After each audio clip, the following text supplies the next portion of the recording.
Right, I think we're good to go, everybody. Sorry, Councillor, thank you very much. So, welcome to committee. Chair Finn isn't with us today, so I'm stepping in. Before I say anything else, I want to apologise for my absence last time. I had a crisis come up, and I'm not going to bore you with the details, but I just apologise very much for that. Nonetheless, thank you. So, welcome to Housing and Community Services Scrutiny Panel. Before we start, we have some housekeeping matters. There's no expected fire alarm tests today, so if a fire alarm sounds, please follow the signs to the nearest fire exit and meet at the point in Civic Square. Can I ask that you use your microphones when addressing the meeting and that it's switched off when you're not using it and that your mobile devices are turned to silent. This meeting, as usual, will be broadcast live to the internet and capable of subsequent repeated viewing. So by entering the Warspite room and during the course of the meeting, you are consenting to being filmed and to the use of those recordings for webcasting. I also want to add an extra little point from myself. As I'm sure you're all aware, this is the first time I've sat and chaired on one of these meetings, so I would ask everybody to be particularly careful about following procedure to help me out, please, as a favour for me. So hands up, speaking in turn, and talking through the chair, please, rather than amongst each other. Thank you, councillors. Okay, we do not have a vice chair at the moment, so I think we need to start with a nomination and choose a vice chair, please. Anybody want to nominate?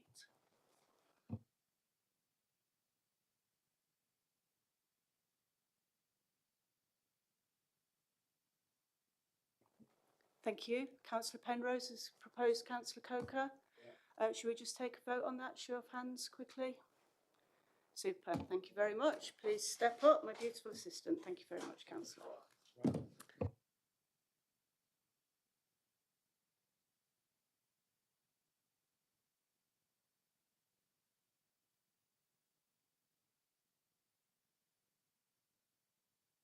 Okay, while we're waiting for the Vice Chair to take his spot, do we have any apologies, please?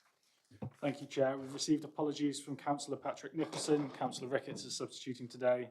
Apologies from Councillor Finn, Councillor Freeman, and apologies from Councillor Dingle. Councillor Simpson is substituting today. Thank you. Okay, fantastic. Do our members have any declarations of interest? Councillor. I just noticed in the first report that the YMCA is mentioned as a partner with Plymouth Active Leisure, and I'm an employee of the YMCA. Thank you for that. We're happy. Okay, so minutes of the previous meeting. Oddly, I wasn't there, so I'm not going to vote on this, but the panel is asked to confirm the minutes of the meeting held on 22nd of October 2025. Somebody who was here could propose that and second, please. Thank you, Councillor Coker. And Councillor Poyser had his hand up there. Okay, so vote on those minutes. We're happy with that. Going to take that as a while. Okay, Chair's urgent business.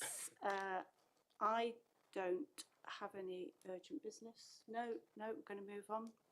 All right then, so we're here initially to talk about Plymouth Active Leisure, or PAL. Yep. And Elliot, do you want me to go through this initial bit or just pass over? Fantastic. I'm going to pass over then to Councillor Dan, please. So thank you very much, Chair.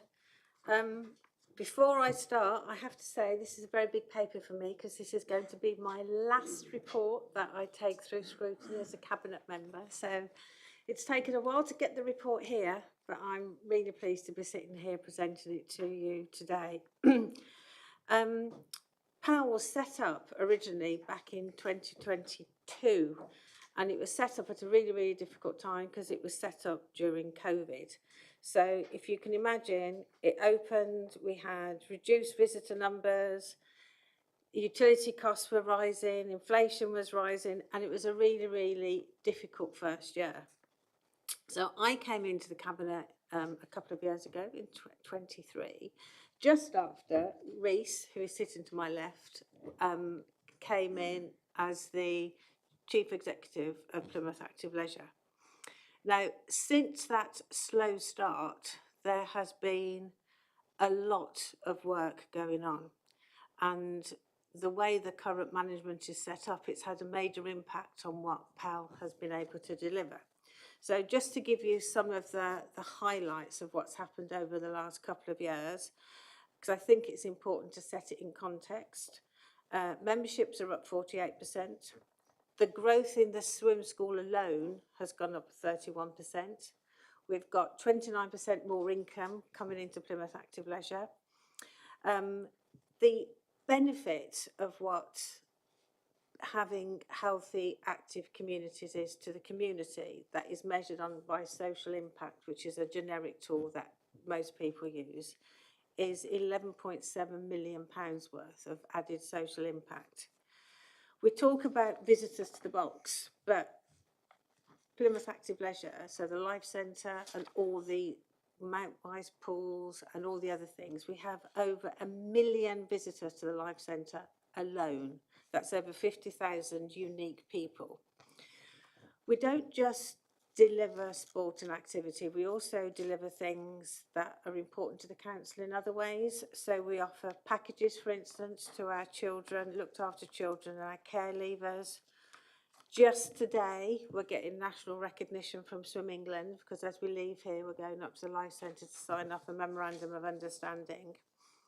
And we've also launched another programme called Active Referral Programmes, which is to help people with their health conditions. So what I'm trying to do is paint a picture that actually Plymouth Active Leisure is not just running the Life Centre or Plimpton pools or Mountmont pools and Tinside pools. It does a much wider remit around that. It is important to remember as well that Plymouth Active Leisure is one of our City Council's families of companies. So we do own it as well, even though it's not part of the council, it's part of the council family. Back in 2024, we had a new chair appointed, and that's why this report has taken a year to get here. We've had a full strategic review of PAL to address the impact of some of the issues that we had when we first opened, and to make sure that PAL was sustainable and fit for purpose moving forwards, because it needs to grow. It's now ready to go into its next phase. I think you'll find that you've seen the strategic plan. It was part of the report that you have. And it's also a key part of Thrive Active, which is to make Plymouth the most physically active coastal city and to help developed residents live happier, healthier, more active lives. And it's underpinned by the three things in the strategic plan: increasing participation and engagement, improving health and well-being, inspiring people in Plymouth. You know, we want more great swimmers and divers. We want it to be run as a really, really good organisation and facilities, but it also needs to be sustainable, whether that's financially or whether we're trying to cut our carbon count. We're very aware of what we need to do. PAL has set out an ambitious new financial plan, which would see a lot of financial benefits to the council over the next 20 years. So if you look at the whole investment over those 20 years, it comes to £200 million, because it's every single year. And that is a key reason why we wanted to bring it to scrutiny, because this is a big decision for the council to make. We currently pay a management fee, but it means that over the years, as the business plan works through and it becomes more sustainable, that management fee is going to reduce from 700 to 50k a year. At the end of the plan, there will be a budget surplus. Because of the way that the PAL is being set up, some of the money that is created is going to go directly back into the Life Centre to pay off some of the facilities maintenance, because you can imagine maintaining a facility, any swimming pool is one thing, but a facility which is as big and amazing as the Life Centre takes a lot of facilities maintenance. When PAL started, it had to have some startup loans. That is also in the repayment package. the income, and it's just going to be a great way of having new investment coming into the city. To make this happen, though, PAL is asking for a new 20-year contract with appropriate break clauses for both parties. So this means you can have a long-term investment plan, but with break clauses where both PAL and the council can make sure, as the plan progresses, that this is the right thing for both parties. The council team has been led by Director of Public Health Steve Madden and our Leisure Partnership Managers Liz Slater, who have been undertaking detailed due diligence on this plan, supported by external contents. The detail of this is set out fully in the report, and as part of this proposal, there'll be detailed annual key performance indicators agreed, an annual business plan process, plus additional governance, and we're suggesting oversight, including an annual report back to Scrutiny. I personally think that creating PAL was the right thing to do. And since for the last 3 years, it has gone on and it is getting more and more successful every single year. PAL is an incredibly ambitious organisation. And I think what it's setting out now is not only going to make sure that we have aspirational things, but it also really fits in with the Active Thrive ambitions for the city. It sets PAL on a long-term footing because it will enable PAL to thrive. We want it to be creative, we want it to be innovative, we want it to be able to link in with the National Marine Park and do all those amazing things that we're beginning to see in that side of the creative industries and the leisure industry in the city. We need new investment. In terms of financial benefits to the council, it is definitely the right things to do because it cuts down our liabilities and it was going to bring in profit over the long run. And it's going to have amazing outcomes for our residents. So Rhys Jones, to my left, is a committed and very great CEO. I know he's sitting there next to me and I don't know whether he's smiling or not, so I'm not going to look at him. But he has built an amazing team. And together with the board, with the new directors are on there, it is now in a really good position to be able to move the ambitions forward that they've got in the strategic plan. And this is why we have brought it to Scrutiny. And I hope you've got lots of interesting questions for us. Over to you, Rhys. Okay, Councillor Poyser and then Councillor Penrose. Thank you, Councillor Dan, for presenting that report. Interesting to see that, and pleasing to see that the PAL is going in the right direction. Looks like it's been through a difficult time, but it's coming out the other side, looking by those performance figures. I did pick out in the report that there's a requirement for additional working capital in there between up to 9.9 million, is it, I think? I just wondered what's the reason for that? Why for that request now? And there's already additional, that's on top of additional loans, isn't it, of 1.6 million. Is there any evidence or confidence that PAL can repay those loans as well?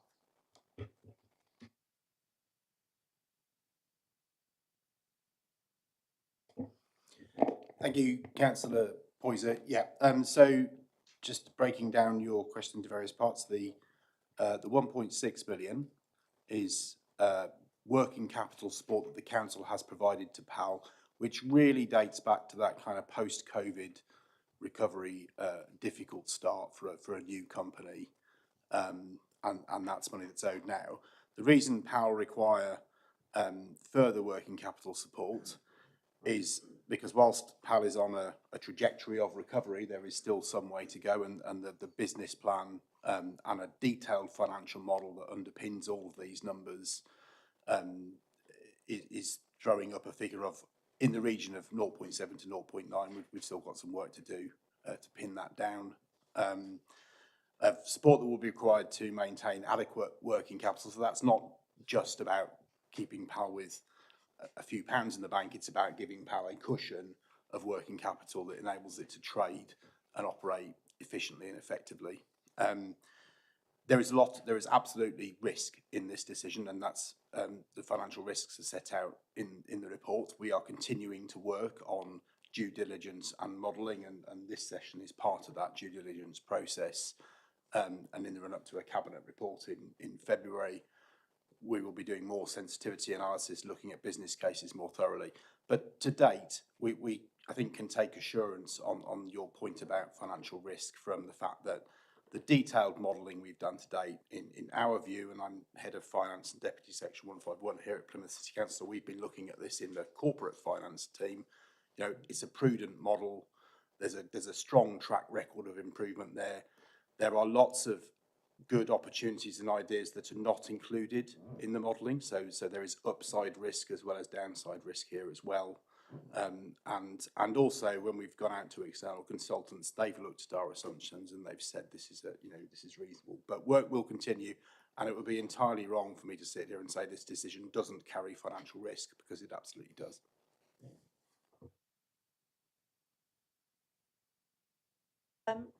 I am going to apologise to Rhys Jones, who I believe wanted to present, and I dashed ahead. Rhys, do you mind if we continue and take the two questions from the councillors and then come back to you? Just a supplementary, Chair, thank you. That's good to hear that you've had the relevant external support as well, checking the sensitivities, and it looks like it sounds like a solid business case. I just wondered, learning from lessons, I know COVID was exceptional.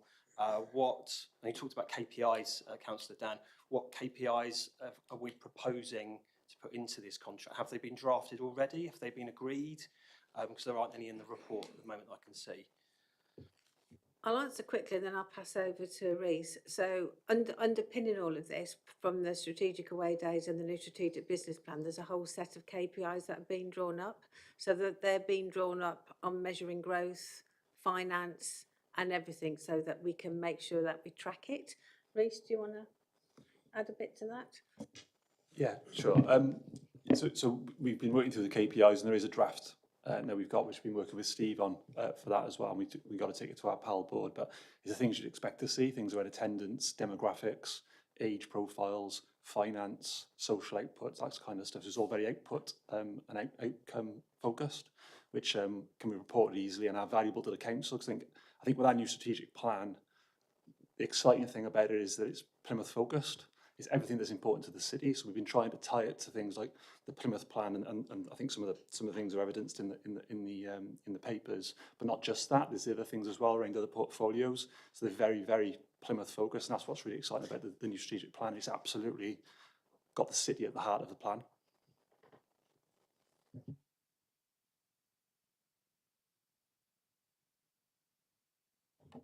Thank you, Chair. Well, essentially it was the same set of questions, and probably, I'd be asking for the same answers because, frankly, I read it with mounting alarm, talking about financial fragility and higher cost than anticipated and lower savings. So although I can see when you go through the options that you considered, they don't help either. And although I'm really my heart's with what Councillor Dan was saying about it's ambitious and what it's doing, what we want it to do, I just still felt exceptionally worried about the way that it sounds, to be honest. So it was the same questions as Councillor Poisoner, but I accept what you're saying. I just feel we should be looking at it very carefully, very regularly, because there's not enough there to convince me that it's not just something we want to happen because it's a good thing. It's got to be on a really solid footing. Sorry. But I'm with it. I think it's brilliant. Thank you, Councillor. And what you're saying is starting to lead into something I'll ask, but later. Sorry, Rhys, you wanted to speak. Yeah, it was only a couple of things really. It's just, I kind of mentioned that the plan, but I could take on board what you're saying around the finances. But we very much see us as a family of companies, so we are council owned. We're very proud about that, and everything we do is now focused on that. So I want everyone to really be aware of that. The strategic plan, as I said, is very much focused on the city, and we've touched base with a lot of the cabinet members around that and officers. The governance is a lot better now, so I could probably talk for hours about the past and what's happened and the journey we've been on. But what I can say is, over the last 12 months, in terms of the new governance structure now for PAL, is night and day to where it was. So in terms of strength, we're starting to get the right people and got the right people on the board. and the relevant subgroups and scrutiny on our own board and looking at ourselves. So that gives us a lot more confidence. And yeah, we've got a real opportunity to create something really special, and the business cases we'll bring forward in time are very exciting and very robust, and will bring a return. So I know it's words, but happy to elaborate when the time's right on that. But I think it's almost like we're at ground zero now, and we need that chance to kick on and deliver everything that we should have been able to deliver from day one, and all those challenges that we had coming out of COVID. The utility rise is just unbelievable from where it was pre-COVID to where it is now. National minimum wage costs driving up, 5, 6, 7, 8% every year, and the differential bump that has of that. You couldn't have seen that back in 2021, and the reality is it happened, and we've had 3 years of dealing with it, and not just have we dealt with it, we got a plan to pay it back some and more, and still create something fantastic for the residents, which is what we want to do and what we're all about. Sorry, Chair, I was a bit of a waffle then, but that kind of got across what I was going to say. Thank you. Councillor Dan. I think it's important to say in the report that to look at the options as well. So this has not been a report that has just been assumed that power would continue in its current state.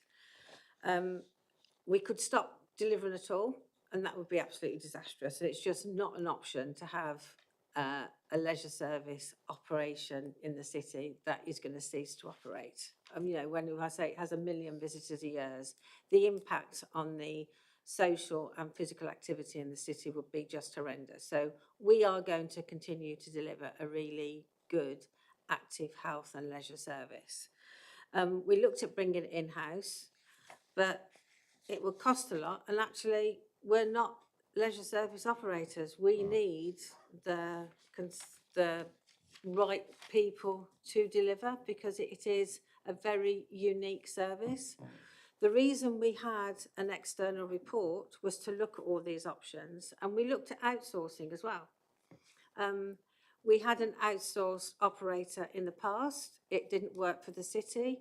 They were just literally delivering the facilities. They weren't operating in any way across any of the strategic objectives of the city, which is why we decided we had to have a different model. And when you look at it now, the leisure services industries, there would be benefits of being part of a leisure operator, but then you lose a lot of the control. The reason we're extending the contract is to give a good strategic, financial, sustainable base to PEL now, setting out break clauses in the future, because that is important. Because if in 10 years' time this isn't working, or if during that period of time when we come back it isn't working, there are break clauses in the contract. So as a lead, I think whatever option we have within the leisure services remit and options, there is a risk. But with this one, we managed to keep the risk in the City Council family of companies, and we benefit greatly by having that strategic input into the business plan of PEL to make sure that we maintain and build on the strategic health objectives we want to the city, because that's why it sits under public health. It's, we talk about swimming lessons, but actually the fact that PEL are now working with the NHS at trying to prevent older people from falling and all those sort of things, it's really important for the city. So I just want to give you some reassurance, Councillor Penrose, that it's taken a long time to get here, but this is part of the due diligence, and you are right to ask the question, but I just want to give you the reassurance that we have looked at other options and that this is the best option. Lindsay? Yeah, thank you, Councillor Dan. I had a question, but go on, David, I'll bring you in first and then I'll ask.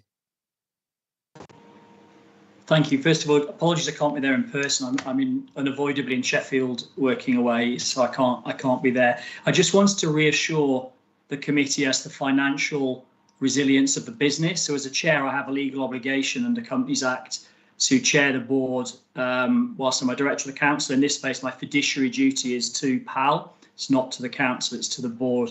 So, I mean, fundamentally, there are two things you need to be aware of. That the business is fundamentally sound. It has a subsidy, which is to do with the fact that the council wants us to run certain things for free, and you know that some of our pools are run for free. But there are two fundamental issues. So one is when PAL was set up, it didn't have sufficient working capital to start with, and then COVID. So effectively, it needs some money to deal with its startup costs. And, 1.9 million of startup costs for a new business, I think, is entirely predictable and to be expected. And secondly, the business plan sets out ambitions for growth. So this is a growth plan. It is the directors setting out an ambition for growth and with a business plan that can service that debt. Financially, over the term of the contract, from a PAL director's point of view, this levers that £200 million that Sue says. It reduces the management fee from 700 to 50,000 over the first 10 years. It creates a 4 million surplus at the end of the plan. It provides a new £250,000 FN budget in revenue per annum. It also requires a 4 million contribution in capital to FM, and it deals with all its loans. Plus, it has these growth items which will generate 4.7 million new income. So the key point I just want to say as the chair, this is not a business that is in peril. It's a business that's bringing forward a stabilisation plan and a growth plan. That's very useful. Thank you very much for that. My question, Councillor, I was going to ask you to expand on the break clauses, because to me, I do feel that there's a nervousness in the room, and I take the points that have been made about the strength of the business, but we are here to scrutinise, and break clauses seem to me to be very important. I believe that it's robust, but we have to be sure. So my question is if we were to ask you as a panel to come back to us, say, once a year, to actually create a document that lists the KPIs that you've already talked about, Rhys, so we could have some kind of oversight of the progress towards those, because I know it's not just the Life Centre, but the Life Centre is an extraordinary resource for this city. I mean, just absolutely fantastic.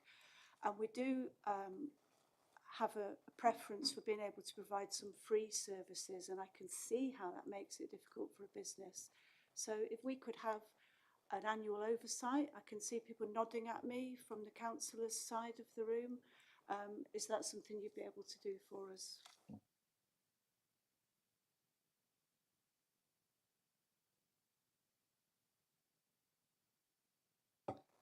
So I think the break clause is really important, and for us, we didn't want to look into moving into a space where we were going to offer money into an organisation for 20 years without wanting to see any return on our investment. That's why the break clause for both parties is really important. As the current modelling shows, is that the first initial break clause that we would be considering would be within 5 years, which gives us an opportunity to effectively to make the money back, which we would be putting into PAL to make it sustainable in the longer term. Plus further as we go on through. In relation to the KPIs, the reason they're not in the report today is because they haven't gone through the PAL board, but they go through this month, I believe. So they are good to go, and I feel that they're in a much more robust space than they were probably 12, 14 months ago. With all that taken into consideration, along with what's been presented in the papers today, I think a request for an annual review through scrutiny is very welcomed, and we would be happy to support that. Okay, thank you very much. I'm not seeing a lot of hands going up. I'm so sorry.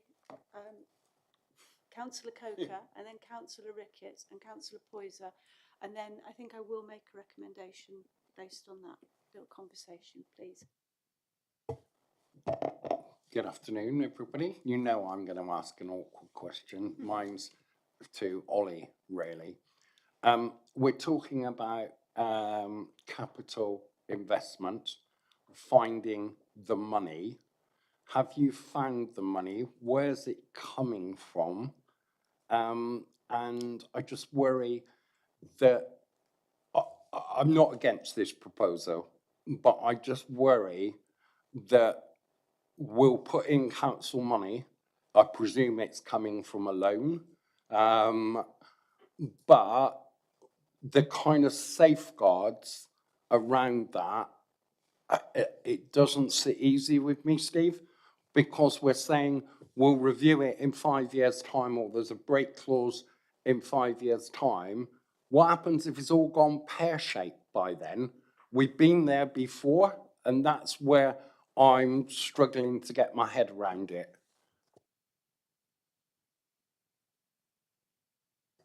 So in terms of the investment that we're looking at, and it's fair to say that we've come here at a fairly formative stage of this, and there'll be more detail on this in the cabinet report that goes in February. There's broadly three areas of investment. One is this additional working capital loan, which we talked about, 0.7 to 0.9 million. That will be a sort of cash loan from the council to PAL, and will be repaid as soon as it possibly can be repaid, in line with the financial performance of the company. There are then potentially further capital investments that will generate additional income, an investor save process. The details of those are being scoped out and will be agreed through the council's standard capital programme governance. They would be financed from borrowing, but that borrowing would be repaid by additional income. And then the third area of investment is investment in facilities management costs, broadly the ongoing capitalised maintenance of the various sites. And we have a corporate programme of facilities management. To the extent that that needs additional funding, there may be a call for more borrowing. That is necessary to keep these wonderful assets working well into the future and lasting a long time. And that doesn't generally in itself generate income. But, you know, if things go according to the financial model, there will be a surplus in future years that will be available if the council chose to fund that FM cost too.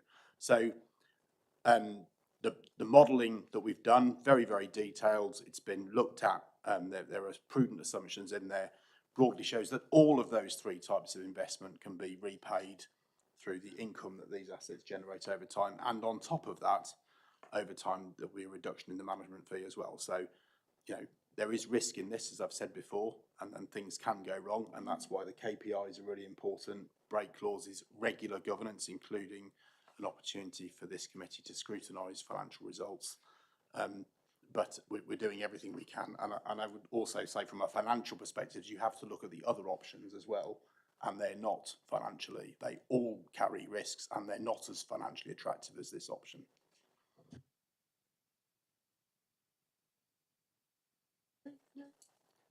What worries me is the fact that you turn on TV, you listen to news, you've got councils and private leisure companies shutting willy-nilly. And you're saying that you're confident, and I'm looking at Reece now, that you can buck the national trend with this and that you can provide a surplus for your return.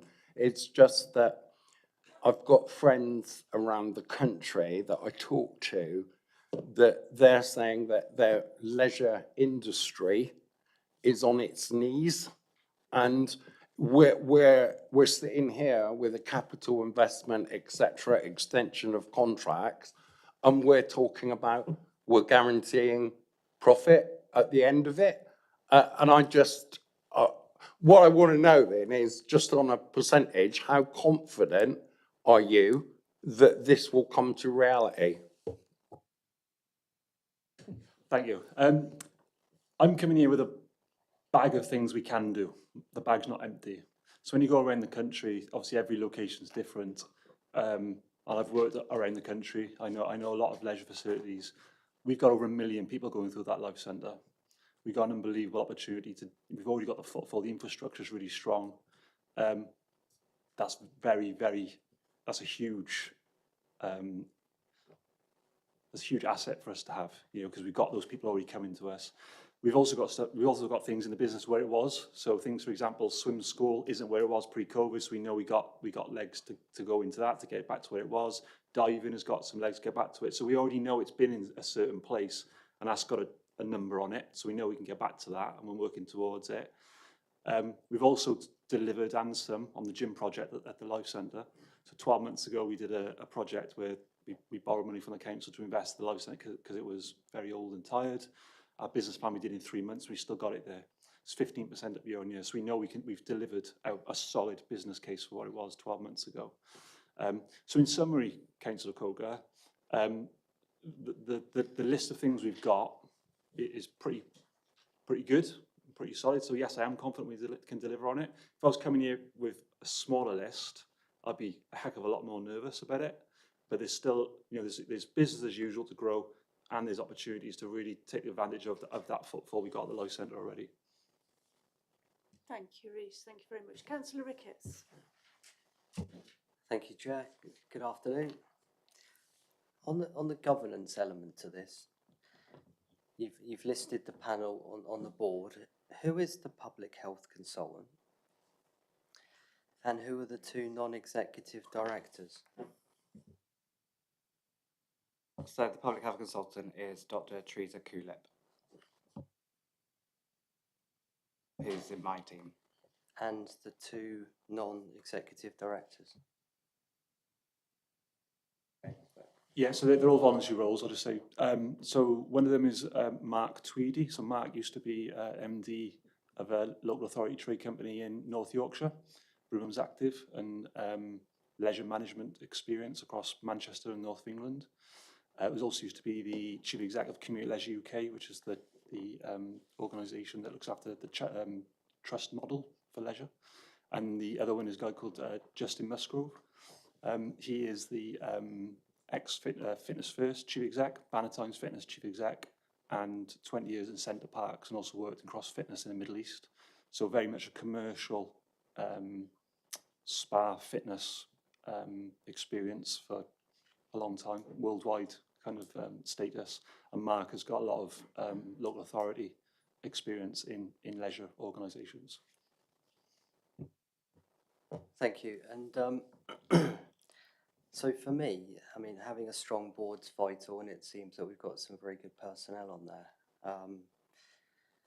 Also, the management of the facilities.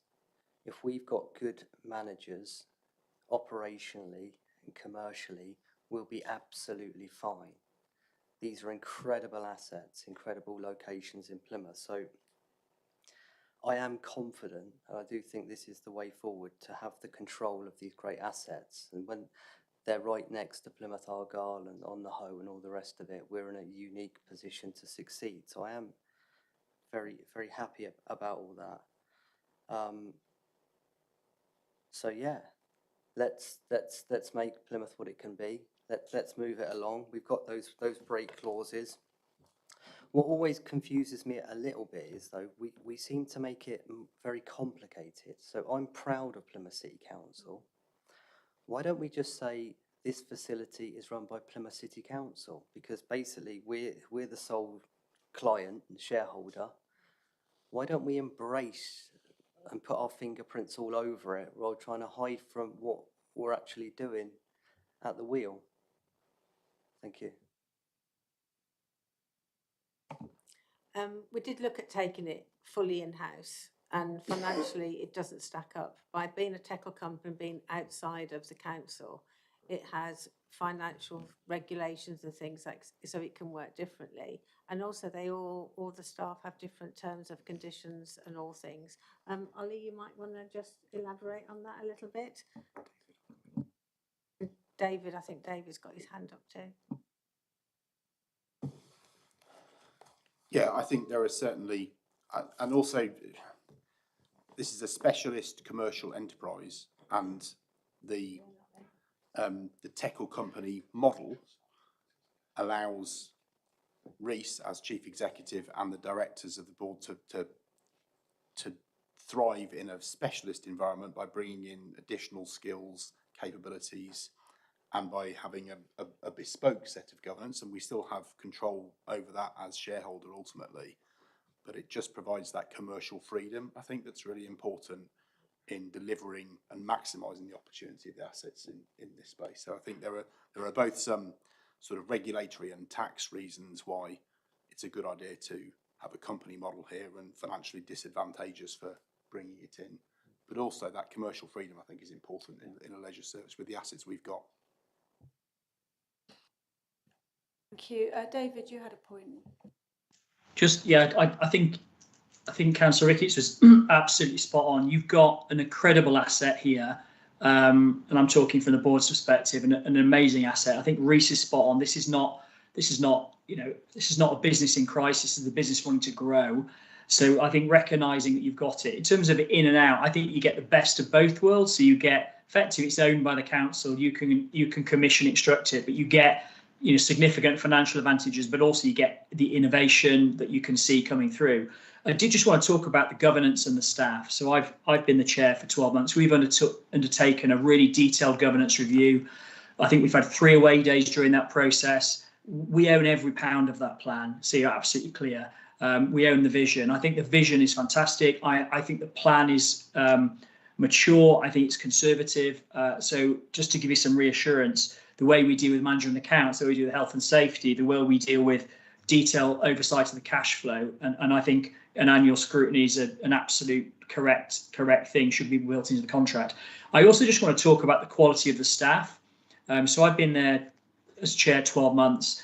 We have an exceptional chief executive, literally one of the best in the country. This person is going places. We are so lucky to have Reece and his vision. I think we should back him to the hilt and give him the ability. I think, just to reassure you, we've got some real talent. Reece has brought new people in. We've got 2 new people. One's arrived, 1 new coming on finance and business. It is a really good culture and a really good environment. So I hold the risk financially because of being a director, but I think what Steve said is correct. The quality of your assets, the quality of your people, and the quality of your governance should give you real strong assurance. Thank you, David. Thank you very much.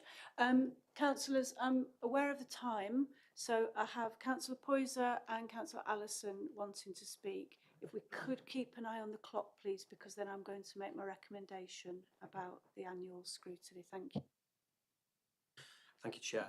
We've talked a lot about the Life Centre, the kind of jewel in the crown of the assets of this company. Of course, there are other community facilities around the city, and I just wonder what protections exist for local pools and community facilities if PAL misses some of its income targets. Is there somewhere in the contract which is like a no closure without scrutiny clause of some kind, which would allow us as members to feedback should things go slightly awry? I'm just thinking worst case scenarios here, that's all. I can't envisage anything closing. I mean, Tyneside might wash into the sea if we have more storms, but barring natural disasters, it's great that, so for instance, Plimpton Pool now is making money, which I think is absolutely fantastic. And all the other facilities are all, part of the investment plan. Mount Wise is still free for local people to use. There's Tyneside supporting. I can't see. I mean, if you want to have that built in, but I can't see. Whenever we've closed anything in the past, it's always come through the process. Because remember, it is ultimately Plymouth City Council is the shareholder. So, yeah, I don't know. Not thought about it. It's not a board decision, Sue. It's a decision of the council in a reserved matter. It's definitely not a board decision. Anything like that would be a decision of the council. Thank you. So Councillor Allison, and then we'll wrap up. Thank you. I'm really supportive. I'm a big fan of LATCOs. I think they're a really good model. They've been used up and down the country with great success. I just want to narrow down some of the specifics of the report because it's a little bit vague in the specifics of what's going to be happening. Are we scrutinising the decision here to extend for 20 years or just to extend? Because at various points it's 20, at one point it's 25. It doesn't actually say what the extension you're looking for is. Options. It says investment over 20 years, and it says the request was for 2025, but it doesn't actually give a start or end date to the 20-year contract.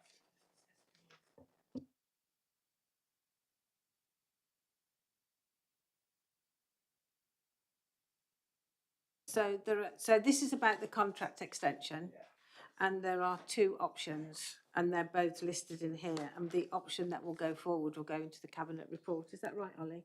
Have I got that right?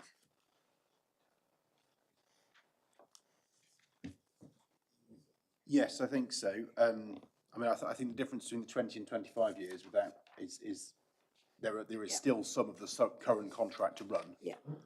So the 20-year extension or the proposed 20-year extension would take us up to 25 years from now.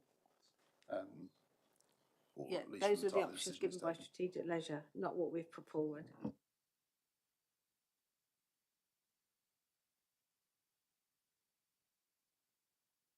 Happy, councillor? Yep. Yeah, just to continue onto that line. Very briefly, please. I shall be brief. In terms of the capital investment, you're not actually asking us to scrutinise the decision of the capital investment here at all, are you? You're just asking us to scrutinise the decision to extend the contract, and the capital investment will be made elsewhere. Yeah, okay, thank you. Thank you. Okay, so talked about an annual return to scrutiny, and I would like to make a recommendation on that, that as a panel that we do see you again annually. And I think that for myself, what I would like to see with that is an annual review with a report on the KPIs, progress towards them, and a financial report. And would any councillor like to add something that they think that I have conspicuously missed from that? Would any councillor like to second that proposal? Yeah, Councillor Poyser beat everybody to it. Sorry, Councillor Ricketts. Thank you, Chair. All I'm saying is I'm not saying I disagree with you, but these things are easily said in meetings sometimes about an annual review, and then your work programmes are all full up of annual reviews. I know. I just think we need to be careful doing annual reviews all the time on how much time's being put into it. If it's just part of an annual report, it can turn into an industry in itself. Just from my own panel, they all build up. I'm not saying I'm not against you, but I think just I absolutely take your point. But the reason that I'm suggesting this, councillor, is because across the board, people have expressed a lot of disquiet about the money, about the viability, about the robustness, and about the length of time that we're looking at here. So if we're going to all now agree to approve this, then I feel quite a lot of disquiet about doing that wholeheartedly. And I think the idea of an annual review, which we could revisit, through the work programme, if everything is fine, it could go to a 5-yearly review. But in the initial instance, that's my feeling. Councillor Poyser has seconded that.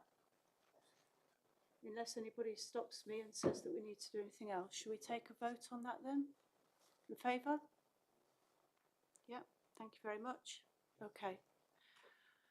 And that's it from there. So we are reviewing, commenting and endorsing option below. So are we happy to say that we have reviewed, commented and endorsed? Yes? Can we put show of hands on that to say that we've completed? Thank you very much. I would like to thank all of the panel. It's been very interesting and very useful. I'd like to thank Councillor Dan. Point out that she's saying this is her final scrutiny as a cabinet member, and I think it speaks volumes that Councillor Dan is here in her last scrutiny voluntarily, not being called in to answer to something, but calling herself here to talk about something. Chair, can we resolve a mystery? But Sue, why are you walking away? You've put in such a good effort. No, I don't think we can. We can resolve that mystery over a cup of tea one day. For now, it is 10:02, so I'm going to call this item to a close. Now, everybody came early so that the panel could get on to their next thing. We can now at this point take a comfort break and continue at 2 o'clock as originally scheduled. We can plough straight through. Personally, my choice would be a break until 2. Yes? Well, we No. could if someone was here. No, I'm going to break till 2 Because and they I'm were going to say told 2 thank you o'clock, very Steve. much indeed. Excuse me, I did say please one voice at a time. Thank you very, very much indeed to all of the panel and councillor that came, and we'll see you again. Good luck.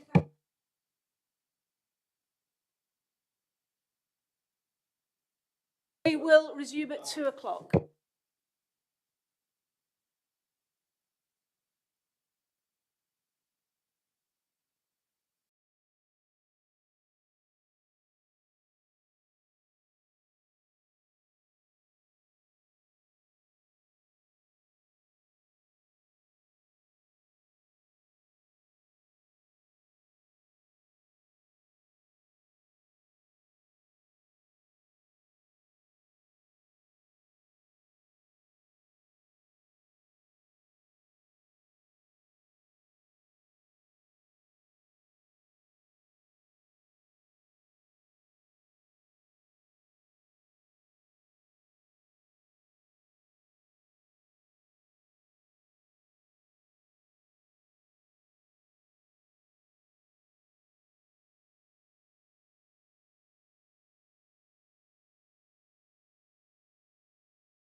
welcome back and thank you for returning. So we're just restarting, really.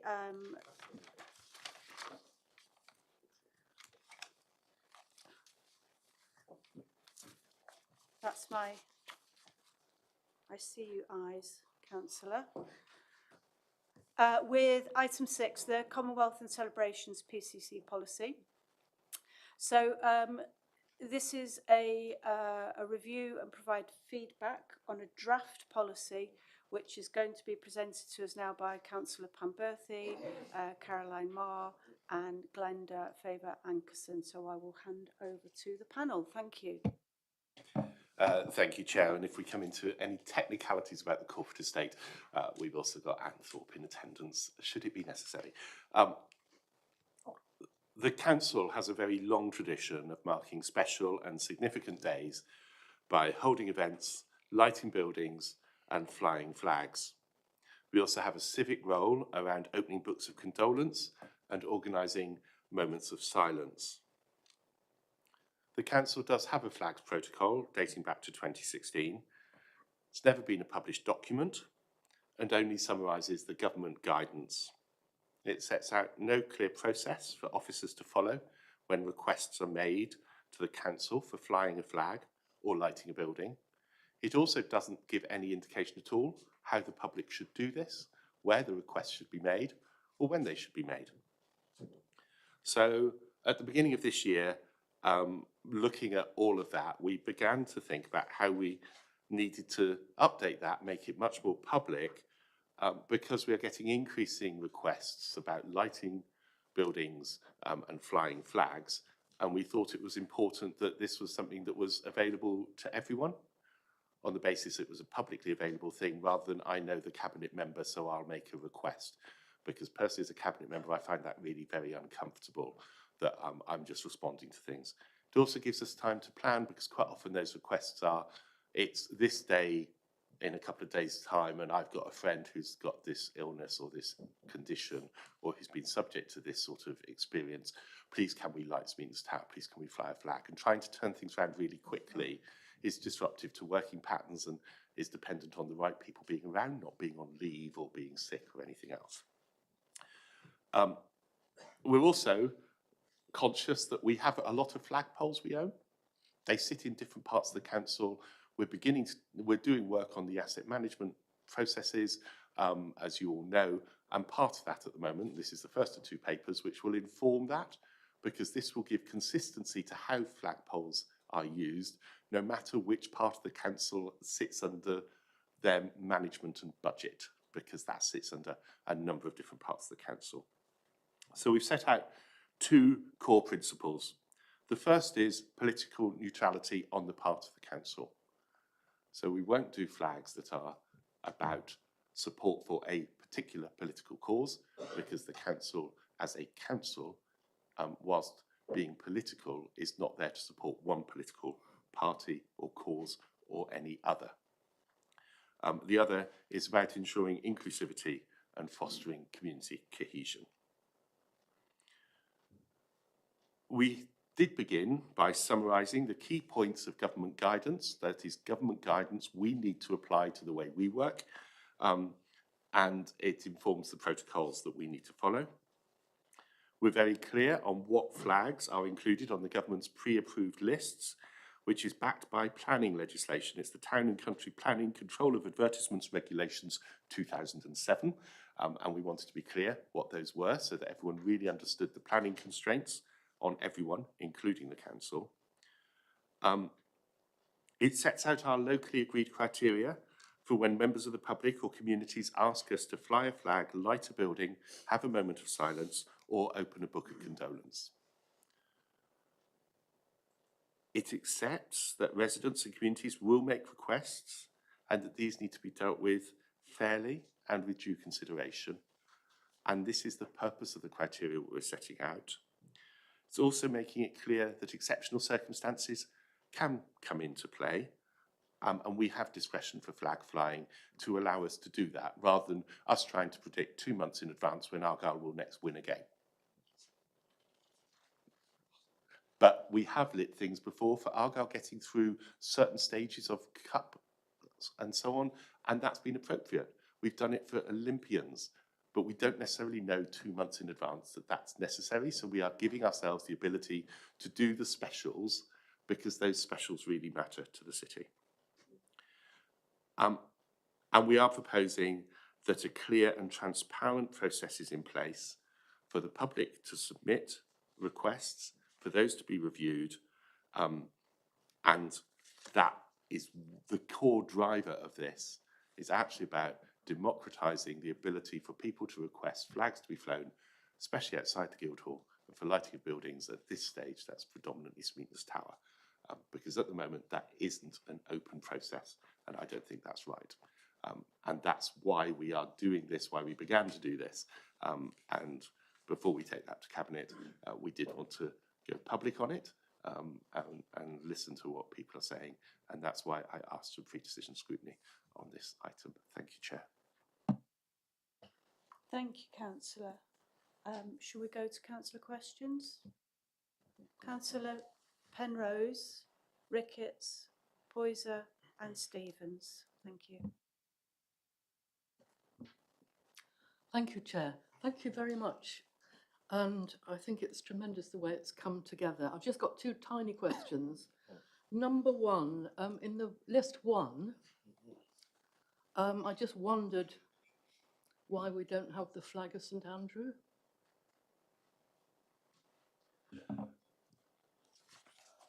Is that on the government's list of flags? Why don't they have the... Yeah, you've got Wales and Ireland, why not Scotland? I just... We will double check on that one that it's not been missed by error, but that is the government list, so thank you for that. And I just wanted clarification on 2.3, the first bullet. So the list in the council's equalities calendar is the list. So anything on there can be, you can request to have it lighted up, or will it happen automatically? And is the list available? I mean, does it have all these and lots of other things on it? The list, if you look at our equality section on the website, we have a whole list of things. Those may be approved, but they're not guaranteed to be approved. So rather it was saying that the council's already aware of these days and does things. It doesn't necessarily mean that we will automatically be lighting anything or flying a flag. It's just that making people aware that there is also that list, because we do want to make sure that that's available. We do other things and we mark that in other ways. Thank you. Thank you. Councillor Ricketts. Thank you, Chair. Good afternoon again. Question to Councillor Penberthy. Why do you keep talking about flags all the time at the moment? I'm completely confused. We had a motion to council reiterating our policy on flags. Now you're coming back through again with more flag talking. It goes in the media and gets people very upset because they think they can't fly a flag in their back garden. I don't know why you're doing this. We've got a budget with a 9 million deficit. You're proceeding over the worst house building programme for 20, 30, 40 years. Why do you keep talking about flags, Chris? Can you do something else, please? Chris, why are you bringing this to us? You've made your point. Thank you, Councillor Ricketts. Councillor Penberthy, do you want to come back? This is a policy about how the council will commemorate and celebrate. It is about how we light buildings, hold moments of silence, open books of remembrance, and mark occasions with flags. That is a range of things that we do. The fact that people are focusing on flags is one thing. The fact that we are talking about a range of things, this includes on page 7 of 13 of the individual report, page 39 of your pack, a list of all of the flagpoles we own and how we manage them, because people ask us about that. So we want to be clear on it. And this is not about any of the things that you are choosing to try and make an issue about here. This is something that we had already been planning to do, and is about many things other than just flag flying. But this does say very clearly how we will manage our flagpoles and how people can request a guest flag to fly outside the Guildhall. I think the reality is more people will ask for lighting of Smeaton's Tower because there are many more occasions which are used by colour than by flag, and I think that that will be the bit that most of the public will end up relating to this on, because it's about the thing that they like most, and people like Smeaton's Tower lit. So this is, you are wanting to characterise it one way. This is about how we efficiently manage Councillor our Penberthy, resources. let's just cool it down a little bit, please. I don't want us to get all heated up over this, but it's a good point about the lighting of Smeaton's Tower, and certainly it's true that this isn't just about flags. Councillor Poyser, please. Yeah, supplementary. Another question when we come round. I'm talking about cooling things down. I'm talking about I'm asking a saying question. no to a supplementary, but you can ask another question in a minute. Councillor Poyser. Thank you, Chair. So my understanding of this new policy is primarily it's around people making requests to fly flags, lights, Smeaton's Tower, books of remembrance, condolence, within the council's control, I believe. Yeah. So and hence, bringing someone who knows about council assets and where those flagpoles might be, etc. There's another aspect to this as well, which I think has got maybe conflated in the media, which is around how and where people can fly flags at home. And that seems to have maybe distorted some of the debate in the room today as well. I want to my questions really are, on that second point actually, is that this policy gives the council no additional powers, controls, resource over people flying flags on their own premises. People can fly whatever they like as long as it's within the planning rules, planning application rules, if it requires planning applications, and there is guidance around which flags can be flown as well. So it is actually, there's nothing new in here that hasn't already been published by national government, and there's been no changes to national government policy regarding flag flying either. I just want to, on those points. Totally agree. That is not what this is about. I did ask the planning department. They have searched our planning registers and found 111 planning applications which include the word flag. These primarily appear to relate to flags on business premises and flags to be displayed for temporary events, which is the natural process of all of us, including the council, following national guidance. This gives us no more powers. It reminds council officers that there is national rule in place and that we as a council need to abide by that national rule. Thank you, Councillor. Councillor Stevens, please. Thanks very much indeed, Chair. Well, thanks to Chris and the team for putting this together. I actually think this is a very important and significant policy. If we didn't have this, or we didn't address it and bring it up to date, then we all know what would happen. There would be arguments spilling out into the public. Oh no, you should have flown this flag. You shouldn't have done that on this day. Tomorrow is... So this actually regulates that, and it stops a free-for-all and that sort of ridiculous arguments that get us nowhere. This actually puts things in place so there is absolutely minimal doubt as to what can be done and how it can be done, which I warmly welcome. I think, Chris, you said you don't like things making you feel uncomfortable. Can I just say a big thank you for the people, the cabinet members I approached who were able to light Smeaton's Tower on my behalf, just from a one-to-one councillor-to-councillor conversation, for a constituent of mine and Mark's whose child had recovered from diabetes, and it was 3 days before National Diabetes Day, and the council and the box worked wonders to get the lighthouse lit up. So thank you very much indeed for that. If this opens up that process, so there's a sort of one-stop principle that you can request, it can be judged, etc. I don't understand what's not to like about that going forward. I've got two I don't want to stretch your patience, Chair. I've got two questions. You were nodding a bit too vigorously. Stretching it a little bit already. Okay. How about we take one from you The first and then one. come back around the room? Okay, that's absolutely fine.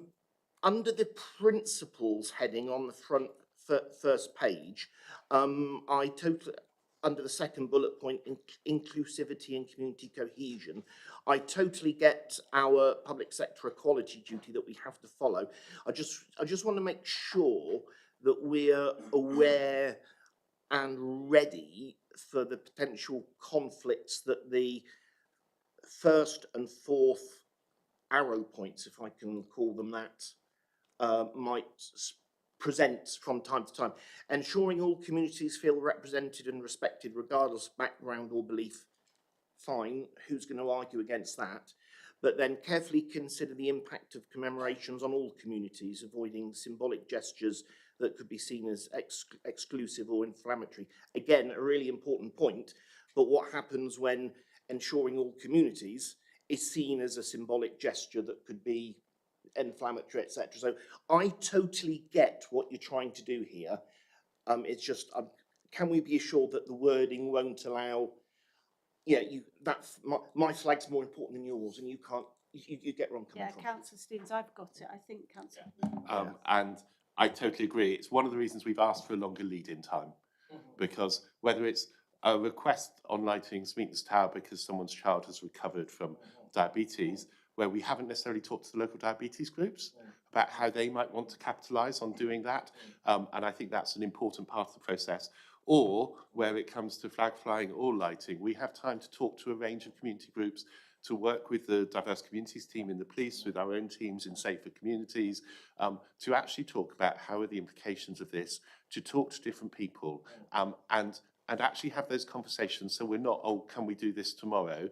And it's not that the Lord Mayor gets a request to attend something tomorrow that's only just come through because we've only agreed it the day before, so that we've actually got time to do the thinking. So these are right things. They are all principles. They can be contradictory at times. We want time to do that without people feeling rushed or jumped into doing anything. Great, thank you, Councillor. That's really helpful. Could I ask you to add me to the bottom of your list? Thank you. You are there. I mean, I would say with this, I take the point, but, you know, part of British life is that we have a right to be offended and also to sometimes give offence. You know, that's just how life is sometimes we are all offended by things which other people find perfectly acceptable. Councillor Ricketts and then Councillor Coker, and then I'll come back to you, Councillor Stevens. Thank you for waiting. I agree with your sentiments, Chair. Chris, I raised this in full council with the Palestinian flag that's flying above Jewish graves in Central Park. I haven't had a response to that yet. Where are we with that case, and does this policy help get that addressed? Personally, I've made it very clear to the Jewish community. I find it offensive that there is a Palestinian flag flying above a Jewish cemetery.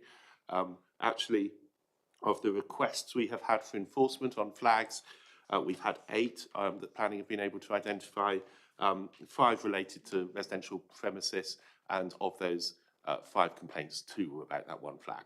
We took KC's advice. Sadly, KC's advice did not allow us to act to take it down, because the Palestinian flag is on the list of national flags approved by government, and therefore there was a planning breach on that, so we couldn't do it. We also asked from a public sector equalities duty perspective, but because the flag is listed as a government approved flag, there is nothing that we can do. Personally, I find it offensive. I totally sympathise with the Jewish community. I have talked to the Jewish community about that, but there is nothing that we can legally do about that. However, attempts to replace that with billboards that were above the size, we will enforce on. So, you know, there is stuff we can do under national guidance and stuff we can't. And sadly, we can't change the national law through our policy. Okay, and on the other point of, you put out a statement, the council said it wasn't going to remove council flags on lampposts, etc. Now that's changed. Why is that position changed? When did you make that decision? That's not covered by this draft guidance, and you would need to pick that up with the relevant cabinet You members. just beat me to it there. Yeah, I think we're moving away from what we're talking about here. So, Chair, Councillor Coker, I thought please. Councillor Penberthy was the relevant cabinet member. I'm not the relevant cabinet member for flags on street lamps. That is a matter You've for got nothing highways. to say on the Sorry, matter. I said right at the beginning, could we follow protocol, please? I didn't really expect to have people talking over me and each other after making that polite and normal request. Councillor Penberthy is here to talk about this, and I am saying that we're going to move on and take Councillor Coker's question, which I hope, Councillor, is going to be about this report, which this panel are bringing to us. If you can, please. Oh, undoubtedly, Chair. I wouldn't ask a question that isn't relevant. Also keeping it cool, if we can. Chris, please. Or Caroline or Glenda, one of the things that, when my previous existence as cabinet member for transport, one of the things that we used to get quite a lot is requests for us to match what we're doing on the Hoe with lighting the Tamar Bridge, for example. So my question is, could we contact the Tamar Bridge and kind of join up with them to say, if we get requests to light up Smeaton's Tower for X amount, because when I was on the joint committee, they were finding the same issue, that people were just saying, we want this done tomorrow. So now we've done this, all I'm saying is, can we expand it to include, because the bridge is part of half in Plymouth, and it would be nice to have a coordinated effect. That's all. So very relevant, Chair. I think that's a really good point. We will have a conversation with the Tamar Bridge and Torpoint Ferry and see what we can do and check the capabilities of their programming, because if there are different capabilities for programming Smeaton's Tower than the Tamar Bridge, we'll just need to reflect that in whatever we put out to the public. I think that's a really good idea, and I would hope that they would support being part of this as well. Thank you. Super, thank you. Councillor Stevens. Thank you, Chair. It was really just to expand on Ian's point about flags on private property, particularly but not limited to sort of domestic policy. And I know you and Councillor Rickers have touched on that with the issue in Mutley. Just in terms of the draft policy that we've got, I find it, I totally understand the principle. I do find it a wee bit confusing. If I was looking at this to say, what are the restrictions on the flagpole I've got in my garden that I own and I choose to, or I would like to fly different flags on, I don't think the clarity is here in the wording, and I dare say in other documents, and if planning colleagues were here, we would have it. Could I, if this is a draft, when it gets to approval stage, could we just spell out in a little bit more sort of clarity, almost a sort of Janet and John principle for people who don't follow local government documents greatly, but might want to fly a flag of whatever nature that isn't covered in the lists? Is that a fair ask? I think there are 2 points there. One, we are obviously watching the comments that have been made online and looking at those, and there are a range of responses, and some of those are inflammatory and some are actually really helpful. We're looking at all of them, and that's one of the bits we have picked up, that we want to be clearer in here about what this is as opposed to what planning policy is, and make it very clear where people can get planning. Also on the firm step form itself and on the introductory page. On the introductory page, we will place a link to the planning portal for people who want to do things on their own premises, and we will also make that clear on the firm step form, because we do want people to go through the right routes, and so there is all that guidance out there, and we will be making that clear. So thanks, but as I said, that's already on my notes of things that we've picked up, so you're picking up what other people are picking up, which is useful. Thank you. Excellent. Thank you, councillors. Councillor Poyser.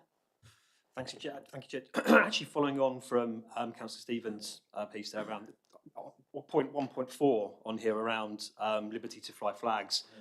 Exactly the same thing. If I can just reiterate that I think some kind of clear guidance for the public to see and go, because they don't want to misstep, they don't want to do the wrong thing. If they want to fly a Union Jack out of their window or on a flagpole attached to their building or in their rear garden, they want to do it in a way which is safe and legal and not annoying their neighbours in any way. So if we can have something in there which is just absolutely crystal clear, plain English around how you do that and who to contact and who to speak to make sure that happens, I think that would be really useful. And that will hopefully avoid some neighbourly tensions being resolved or help with community cohesion. I think that'd be really, really useful. I totally agree, and this is something that we've been learning as well, because I hasten to say part of this sits under my portfolio responsibility, part of it sits under Councillor Lang's portfolio responsibility, part of it sits under the leader's responsibility, part of it sits under Councillor Hayden's responsibility, depending who's responsible for which little bit of it. So this has been quite a confusing thing to draw together. This is around planning. We will put links into planning. We're not going to go through the full amount of planning because there are complexities to planning law, which we're not going to try and unpack in here. So what we'll do is we'll provide the links. Planning officers have been given us stuff, but obviously the regulations I've already mentioned. There's schedules, different schedules of that. There's different exemptions, and it's very confusing. And I don't want us on this side to be giving planning advice. We will want to direct people to planning to get that planning advice to make sure that people who do want to follow the rules are able to do so well. If you're a house builder, you are exempt from flying one flag on your building site, as long as it is your flag on your building site on one flagpole only.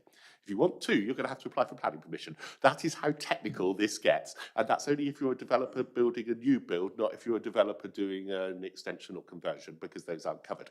So, this is how technical the planning elements of this get, and why we will link through to planning for planning advice. Okay, thank you very much for that detailed answer. So, Councillor Ricketts again, please. And then, unless anyone's got anything burning, I wouldn't mind bringing this one to a close. I feel we've talked a lot, but Councillor Ricketts, please. Thank you, Chair. Just for some feedback on the actual policy itself, which I think we're making far too complicated, is that we should take the leads of other councils across the country and make things really simple. Obviously, there's been a lot of discussion about this at the moment. We should fly our Union flag, our St George's flag, city, county flags, obviously with our armed forces flags and any royal visits, etc.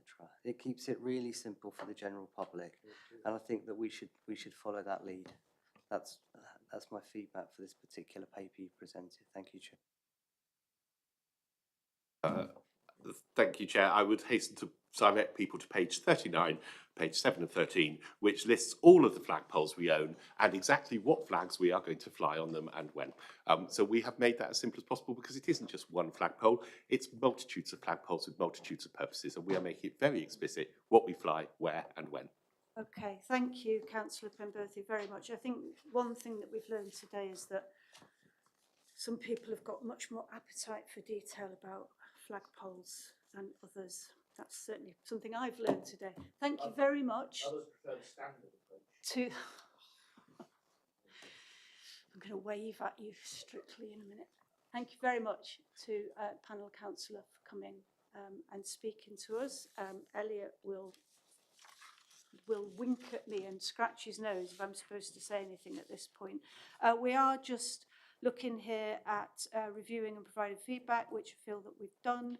So if we are happy to move on from this point on to the next item. Yeah, all happy? Elliot is indeed scratching his nose at me. Through you, Chair, thank you. Just picking up on conversations, you've got three potential, I'd recommend them as actions. One is to check RE the flag of St Andrew. Yes. One is to liaise with the Tamar Bridge regarding syncing up those requests, and the other one is a request for greater clarity in the final policy over what that means for private property.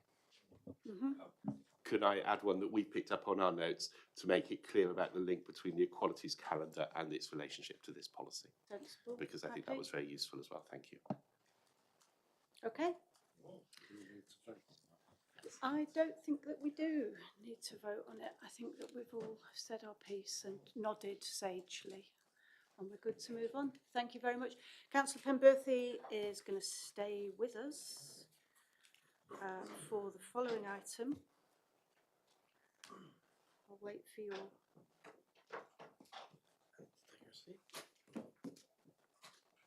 Welcome to Anne.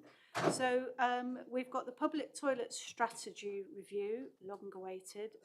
Councillor Penberthy again, and Anne Thorpe, facilities manager. Thank you.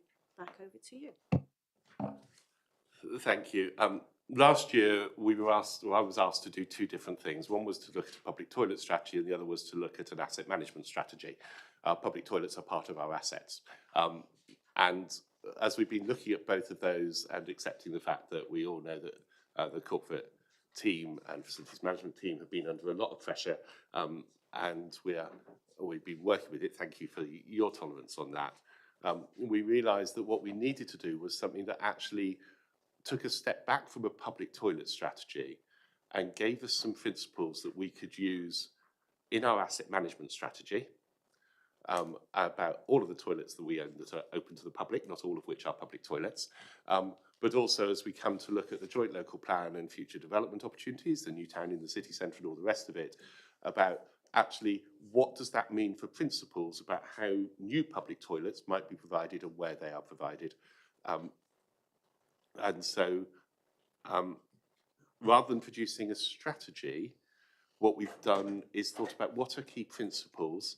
We've given you here an information about roughly what the estate looks like, but actually what are the key principles that as we go forward we use to make decisions, rather than coming in with, here's a strategy for what we've already got, because actually I'm doing my best to keep what we've got open and maintained and used, but this is as we go forward the principles for how we think, because actually for me doing my job, for Anne doing her job and the rest of the corporate estate team doing their jobs, it's much easier if we've got principles to work from, because we can then begin to use those in how we plan and manage all of our estate, and as we come forward to doing the next local plan, that we can inform that local plan development with some key principles. So if we wanted to come to you with those principles, to check them, to sense check them, because if we can get these right, we will just use those then on the asset management strategy you will see, and we will feed them into planning for their use on the new local plan, and also feed it into the team looking at the new town in the city centre for use in the work that they're doing. So we've got one set of principles that can be used consistently across three major areas of work. So it's not a big strategy, it's a short briefing note with some key principles attached. Thank you. Thank you, Councillor. I have to say, as a lady of a certain age, my younger self would be amazed to discover how interested I am in this item. So thank you very much for bringing it to us. And I believe that Councillor Coker has got something to say. I have.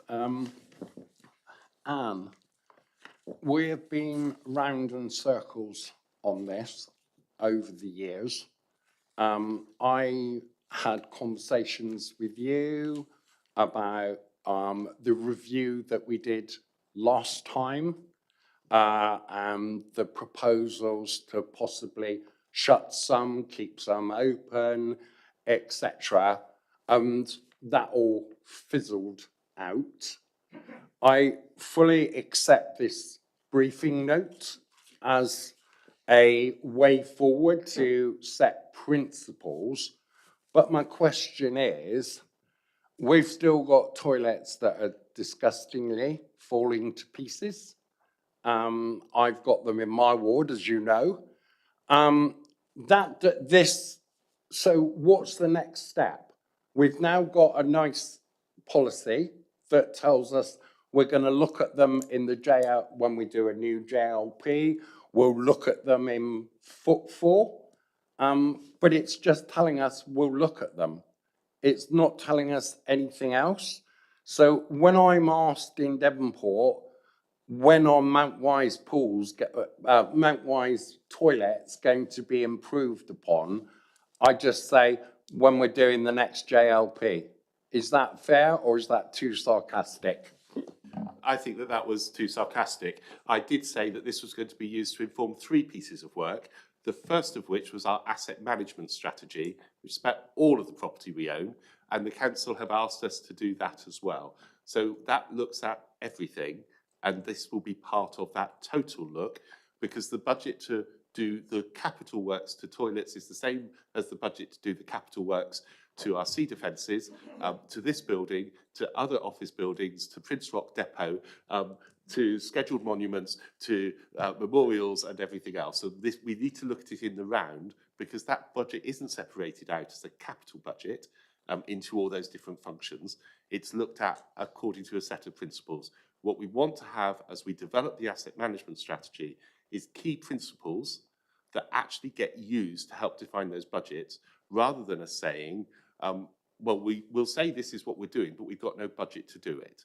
And what we want to do, I've said, is look at how we maintain the estate we've got and what that means, and how we therefore need to phase investment, because we can't do everything all at once, and we can do that. So I think you were cynical, but what we are also aware of is that the new local plan will identify potential changes in the way the city works. And that means that we might be saying that there's going to be some development in an area which could lead to these principles, meaning that a public toilet is needed. Well, let's get the developers to pay for the public toilet as part of that, because we get those principles in and it understood. It could mean that a new town in the city centre means we need to think about where our public toilets are in relation to changing uses around what are existing principles. And rather than setting up lots more public toilets, are there ways that we could do things differently? We're doing it in lots of areas of our asset plan. We're doing it on slipways and wharves and jetties, and Mountbatten is an example of that, whereby joining 2 projects together, we actually get a project that meets 2 needs without having 2 sets of capital costs and 2 sets of revenue costs. Those are the sorts of things that we need to do here.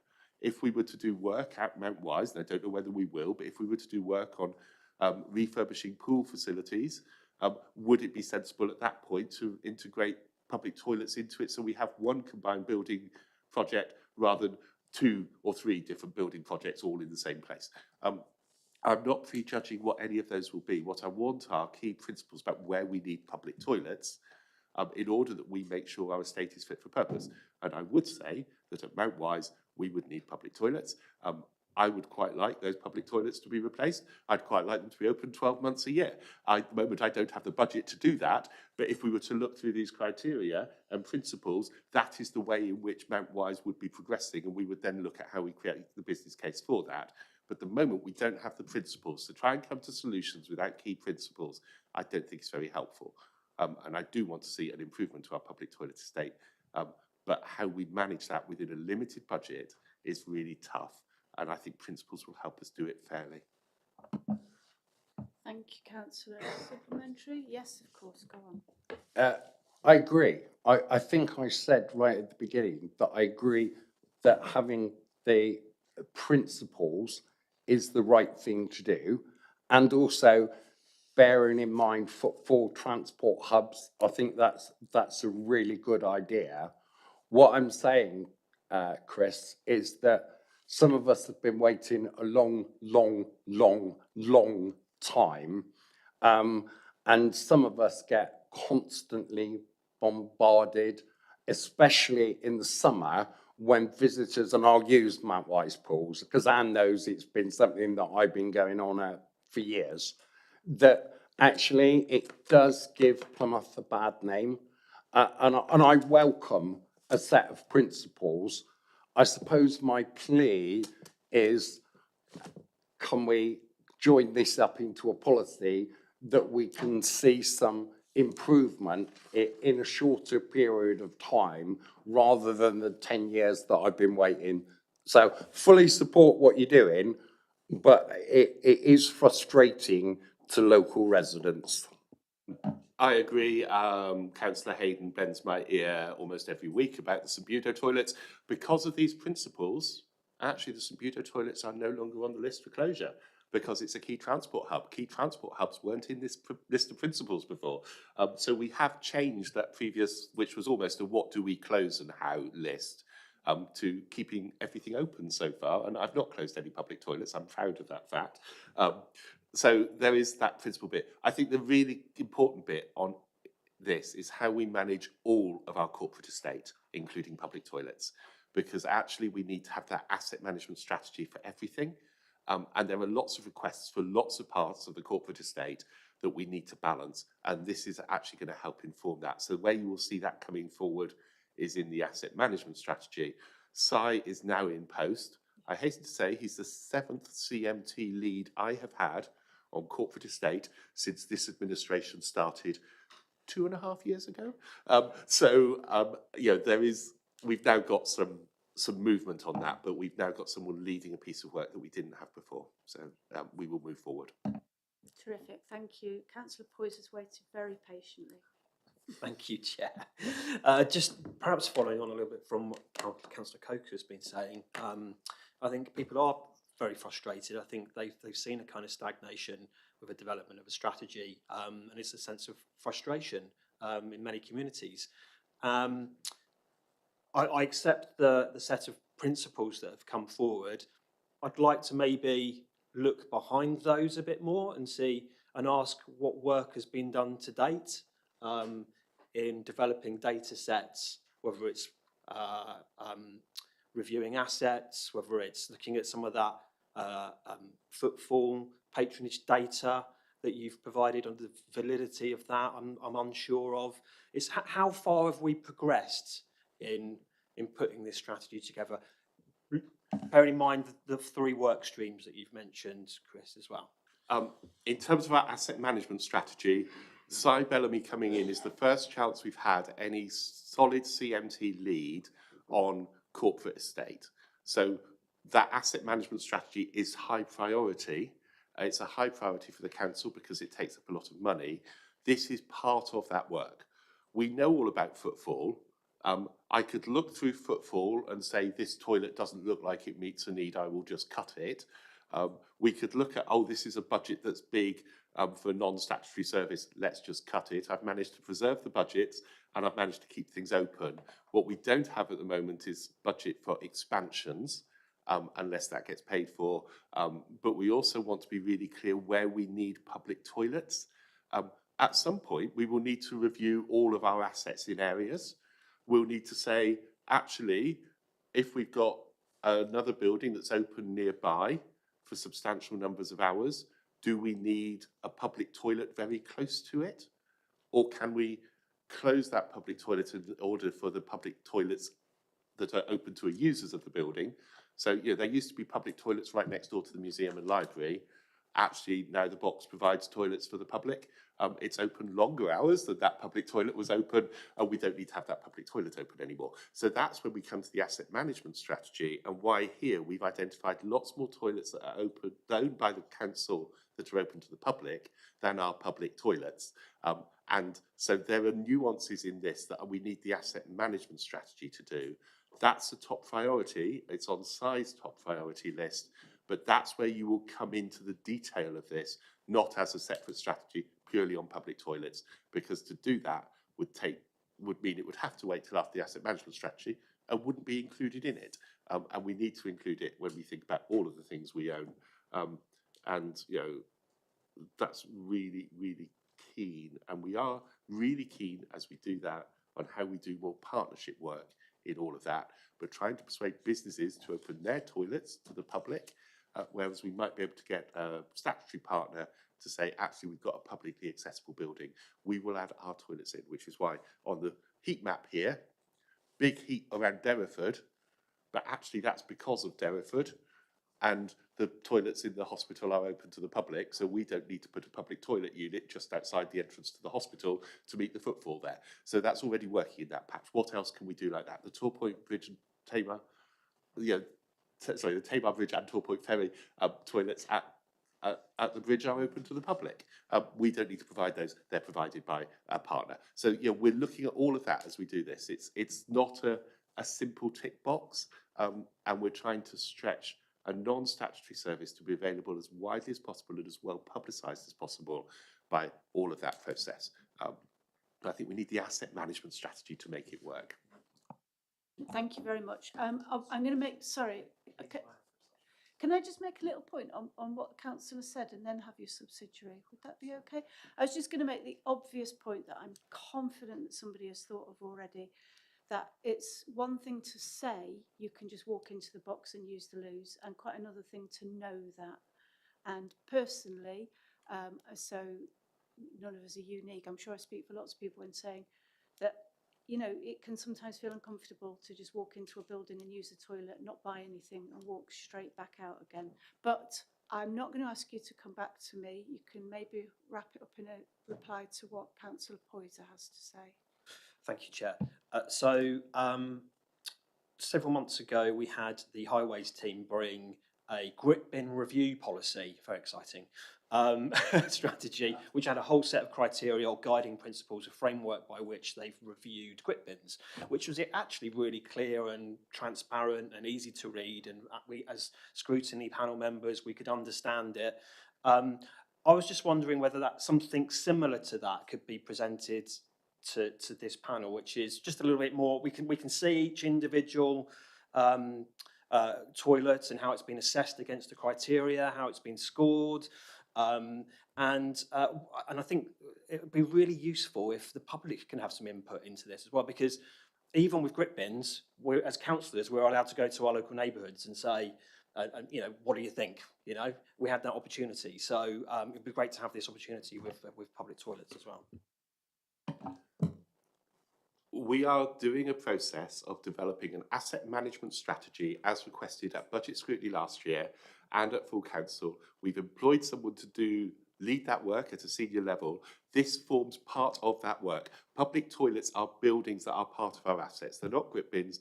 They cost a lot of capital. They cost a lot of revenue. They take time and effort to manage in ways that grit bins don't. There are a lot less of them, and they are really important. This needs to be viewed as part of the asset management process, which will be coming back to scrutiny, and we will be including it within that. I think if you were to ask for us to segregate that out at the moment, I would say, yes, we'll willingly do that, but you'll have to wait for us to start that piece of work until after we finish the asset management strategy. And I would rather that we did it as part of the asset management strategy, because you'll be getting to see that, because we have over 1,000 pieces of corporate estate that we need to put into that asset management strategy. Now that doesn't include grit bins, that's buildings and physical sites. And that's a whole load of stuff that we're doing a strategy for, of which these few public toilets are a part, which is why the principles are really key, because we need to look at that in the holistic view of all of our corporate estate. So if you make that as a recommendation, we'll say yes, but it will be after we've done the bit that has been made a priority by the council and by the CMT, because that's about all of the money we spend on our corporate estate. So I'll leave that to you as to whether you want to ask for it separately or whether you're happy to see it as part of that big project. Okay, thank you. You satisfied, Councillor Poyser? Yeah. Councillor Coker wants to come back. Just to follow up on what you said there, Kristin. So I see the relevance of doing an asset plan and not picking, sorry, Ian, not picking individual parts of that out to scrutinise separately. So how long is this review of the asset planning going to take, and when that is developed further, I am sure that will be brought to a scrutiny panel to have the input, and then if members have got individual interests, like both me and Ian on public toilets, that can be incorporated. So how long is this? I know size only just started, but you're right, we've been through so many.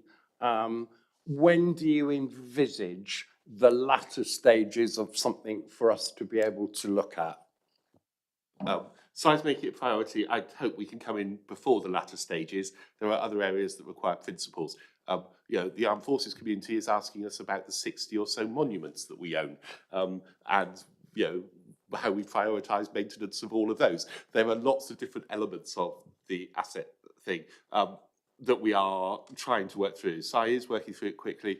I don't want to come to you with here's the fait accompli of the finished product, because there are going to be some tough decisions. Because do we need more than 1,000 physical assets in the city to deliver what the council needs to deliver? Are there things that we could be doing differently with some of those? Are there different ways of managing that? What is the estate we need for now and going forward as to opposed to the estate we've inherited? So I want to come back to you. This is the public toilets element. I think because we needed to do this for you, I think as we break it down, we'll probably be coming back to you with other bits of it before we come back with the totality of it. And the totality of it will then look at public toilets across everything we own, because if we were to look at Central Park, we have public toilets, we have a cafe, we have the life centre, all right next to each other. Is that the best way of us providing public toilets in Central Park? Okay, So that's the Councillor, I'd like to question. stop you because I feel Yeah. like we're kind of repeating ourselves a little bit. So, I mean, for what I've got from this is that we've got the strategic asset management plan, that the toilets are a part of that, and that what this set of principles is doing is it's advocating for how we can keep toilets open rather than planning for how we can shut them down because we can't afford to keep them open. So it's a sort of change in mindset as well, if you like. Is that a fair summary? Does anybody want to object to that as a brief summary? Because I am aware of the time, and much as I was excited to talk about it, I do feel that it is time to move on to the next one. So, Jack, can we just quickly pick up on your point about people knowing about where our signposting? Well, obviously my point was We are. important, so We do have some information on the website about some already. We are working with partners about how we can put more information about partner toilets on our website. So the public toilets bit of our website isn't about public toilets, it's about toilets that are publicly accessible. Okay, so not to be too graphic about it, but if I need to go, I'm not going to look it up on a website. I'm going to read a signpost in front of me.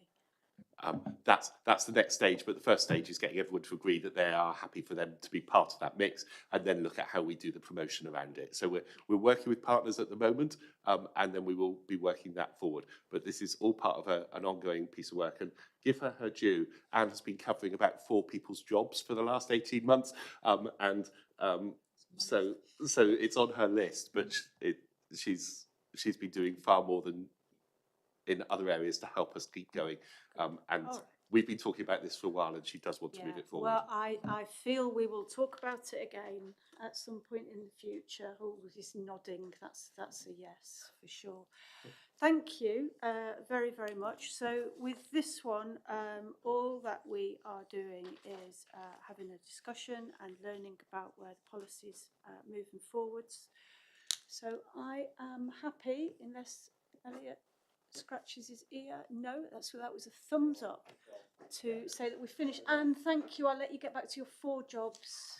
Thank you for your time. My recommendation is that you make the next job putting the kettle on, but it's your decision. No one here by the look of it for the next one, because we're early again. And we have actually finished with a couple of minutes to go. Oh, they're here.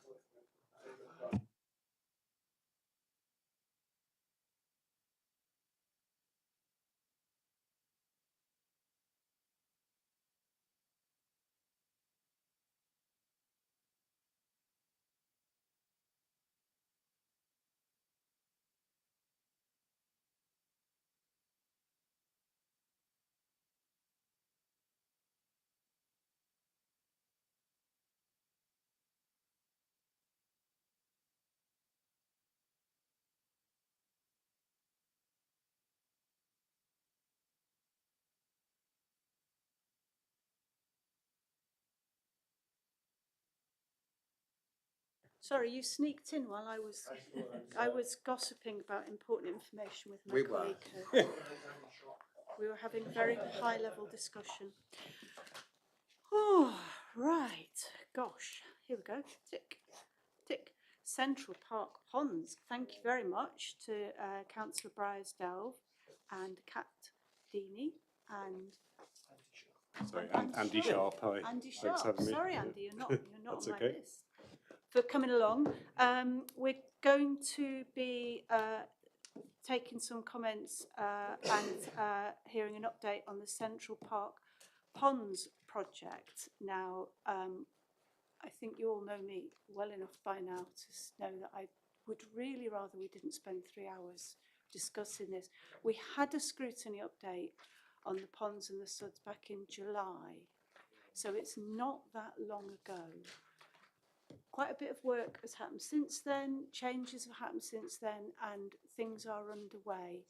Unless anybody's got a very good reason to object to what I'm going to say, then I would really rather that we kept to July 2025 onwards, because otherwise there's a danger of sitting here for a very long time revisiting a very long project. Does anybody object to that proposal? No. Okay, so taking July 2025 as your starting point, if that's possible, councillor, over to you. So I'm conscious that we only have 15 minutes for this item, so I haven't planned a long introduction. And yeah, this is the third time this item's come in the last year, so I think you're all familiar with the details. But I guess I just will briefly mention some of the things that we promised to be working on last time it came to scrutiny in July. So in that particular report, page 2 of that, there was a bullet point list of work that was commencing in the summer. And I just wanted to give some reassurance of what's been done since then. So at that point, we said about moving soil from Barn Park Sports Pitch to Reservoir Field. That is done. We said about levelling the sports pitch. That is done. Installing pitch drainage. Done. Levelling Reservoir Field. Done. We said about sowing the grass, which is done. And we also said about completing the planting on the northern pond, and that is in progress. As you know, there's an optimum time of year to be planting trees, so it's always scheduled for the tree planting to be taking place in winter, and that is something which will be happening over the next month. But there are further things beyond that which are also complete that we didn't mention in the briefing report, from kind of end of season maintenance around South Pond to some of the improvements to fencing around Reservoir, which has also been done. So actually the last 6 months or so has been incredibly productive after the previous challenges that we'd had and discussed thoroughly on this project. It's been really good to see that progress and to continue with the regular updates which Scrutiny very clearly asked for previously. So happy to take any questions and thanks for giving us the opportunity to update on the progress that we've done. Thank you. Thank you. Does anybody have any questions for Councillor? Councillor Mark Coker. Thank you, Councillor Bryansdelve. I was up there last week and had a nose around, and what you've said is absolutely right. We can see the difference now. When do we envisage that this will be gone away and people will just be able to get on using it and saying, oh, the council haven't done this yet, they haven't done that yet? So are we able to say that we are planning a finish date for people to be able to, agree that that's going to be the end of this long-running project? So the difference that people will notice in the next few months are the tree planting, which is itemised in here, which I hope will be really welcomed by the community. There are final changes to a small bit of fencing. So the reason that temporary fencing is still up in one of the sections is because it's had grass seeding there. So what we could have done is planted the grass seed, taken the fence down, walked away and said that was done. That would have been the easier thing, maybe the politically savvy thing to do. If we had done that, people would have walked all over it. And it would have been heavy rainfall over the winter, as it always is, would have got completely muddy, ruined, and then we would have had to seed it again the following year, and that would have continued to happen. So we made the decision to remove fencing where we could, but to keep it in place where we needed to, just whilst that seed takes. We can't give an exact date because that will depend on the weather, but progress is happening there. As soon as the seed is taken and the ground is stable, that fencing can be removed, and I know that will mean a big difference to the community. So small bit of fencing, some additional trees, some final checks to the assets just to make sure that there's a good level of finish, But you know, they're essentially the final things that are left. The substantive works on the site has already occurred. I think that would be very welcome for people. Lovely, thank you very much. Councillor Poyes has indicated. Thank you, Chair. Just to follow on from Councillor Coker's question around when the project will be completed. Just noting the Harris fencing, the metal fencing, completely understand why it's there for the reasons you've just explained. In some places, there's kind of breaches where the fences have fallen over. And I guess people see it and go, well, what are we protecting if the fence isn't up? So it looks like we've just left the fencing for no reason. So I don't know whether, I know it's difficult to keep a constant eye on these things to make sure, you know, security is maintained, but if the sections of fence which have fallen down could be uprighted again, I think that would give the impression that we are trying to safeguard that area for reseeding and for plant growth. So very happy to get somebody there just to check any fencing that's down at the moment. We do regularly have staff that are around, so we've got a Green Communities team who are based in Central Park and do a lot of nature connection work there, who keep an eye on it and let the project team know if there are things like that happening. And there will also be more staff on the site over the next month linked to the landscaping as well, so we'll have those eyes on the ground. But if you notice anything like that, feel free to report it through as a casework issue, and that can be righted immediately. Okay, do you want to answer? Thank you. If nobody else, I have a question.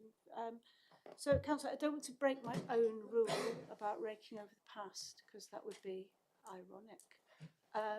But we've got a couple of big parks projects going on. Is there any good learning looking to the future? Where might we? What might we be learning for that?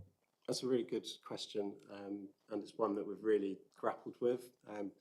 We know the reality of climate change and how that isn't just about impacting heat, but it's also about impacting rainfall, not just the heaviness of that rainfall, but the extremities of it. We certainly saw it in August, didn't we? You know, in the height of our summer, a day which was almost unprecedented, the second most rainfall in one day in Plymouth's history since records began.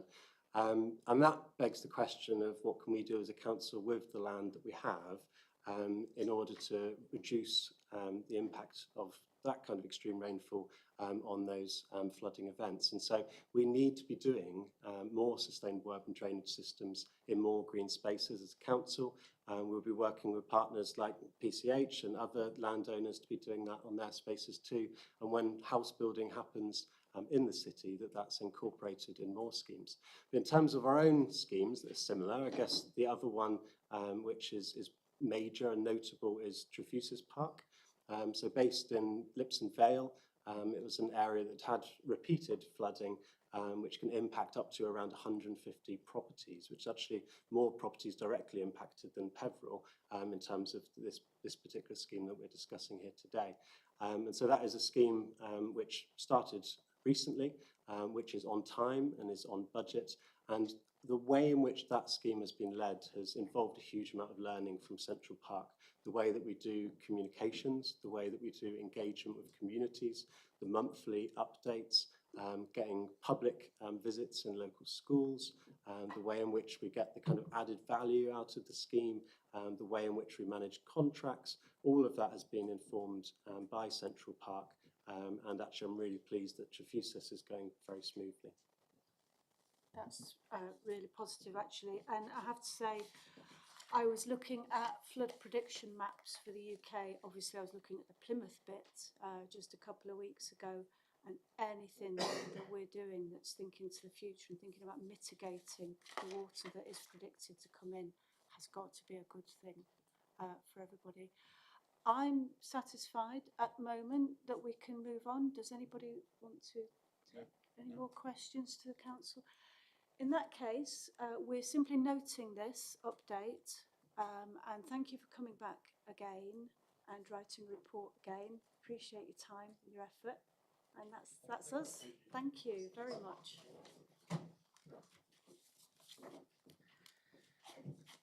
Jolly good. Okay, we're on to the work programme where we have pre-arranged break agreed for me because Elliot is going to step in and introduce this item. Thank you. Thank you, Chair. Members will see our next meeting scheduled for that's today, forget that, the 11th of February 2026.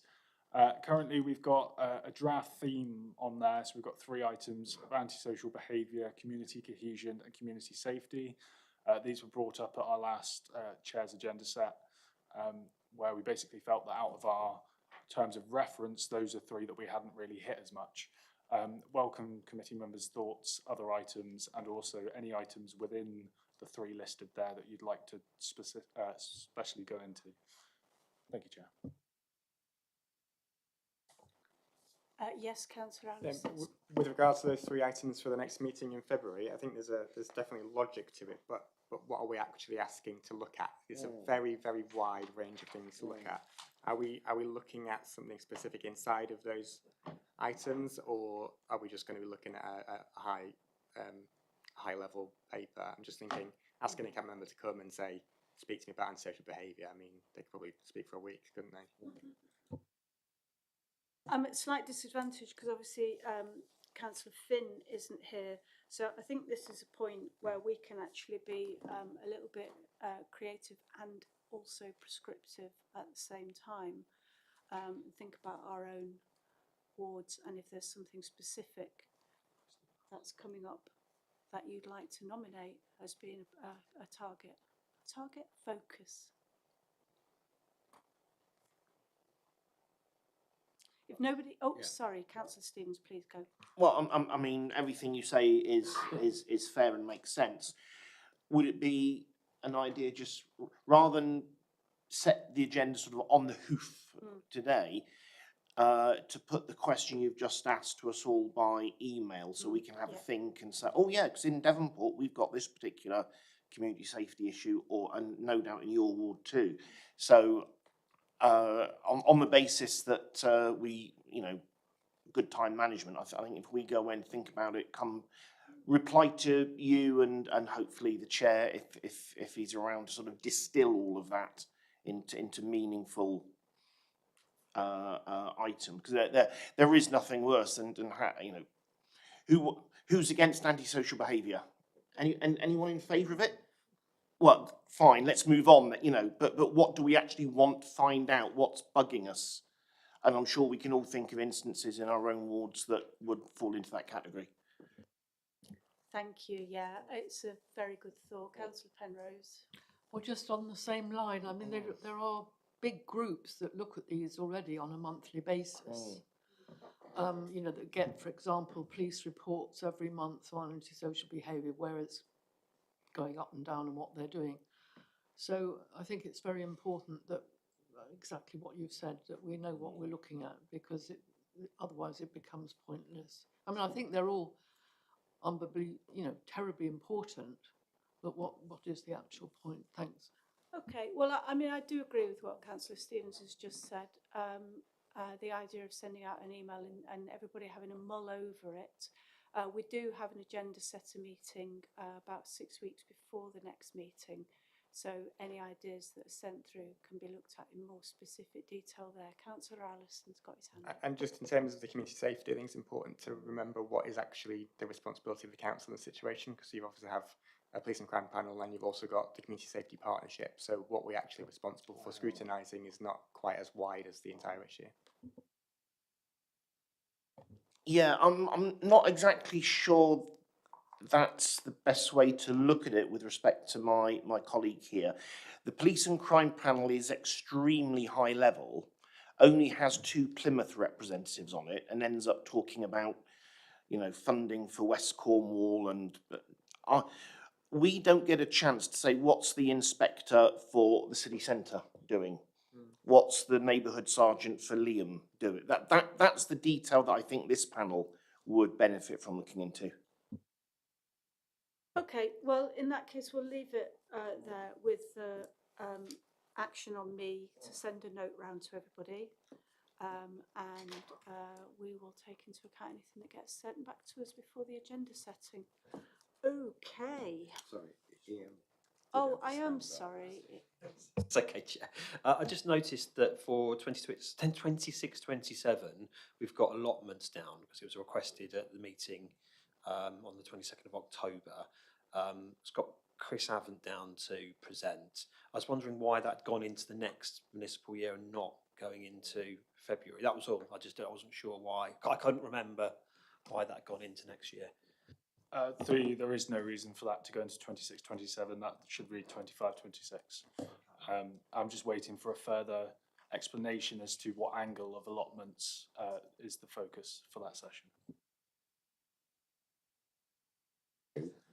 This is not relay, just through the chair, and it's for you really. Two things, because I'm not sure which panel, and I should know as chair of scrutiny. One of the things is prevention of accidents to children around schools. It's a really high priority. Devon and Cornwall have got not a good record of road safety. So I don't know which panel that is, or do I recommend it to myself as chair of scrutiny to do? And the other thing that, where does, again, being cabinet member in the past, I should know, which panel now would do public transport? Because one of the things I remember when I was cabinet member is that we promised to come back with the review of bus services and the impact that the government's additional funding has made on the city network.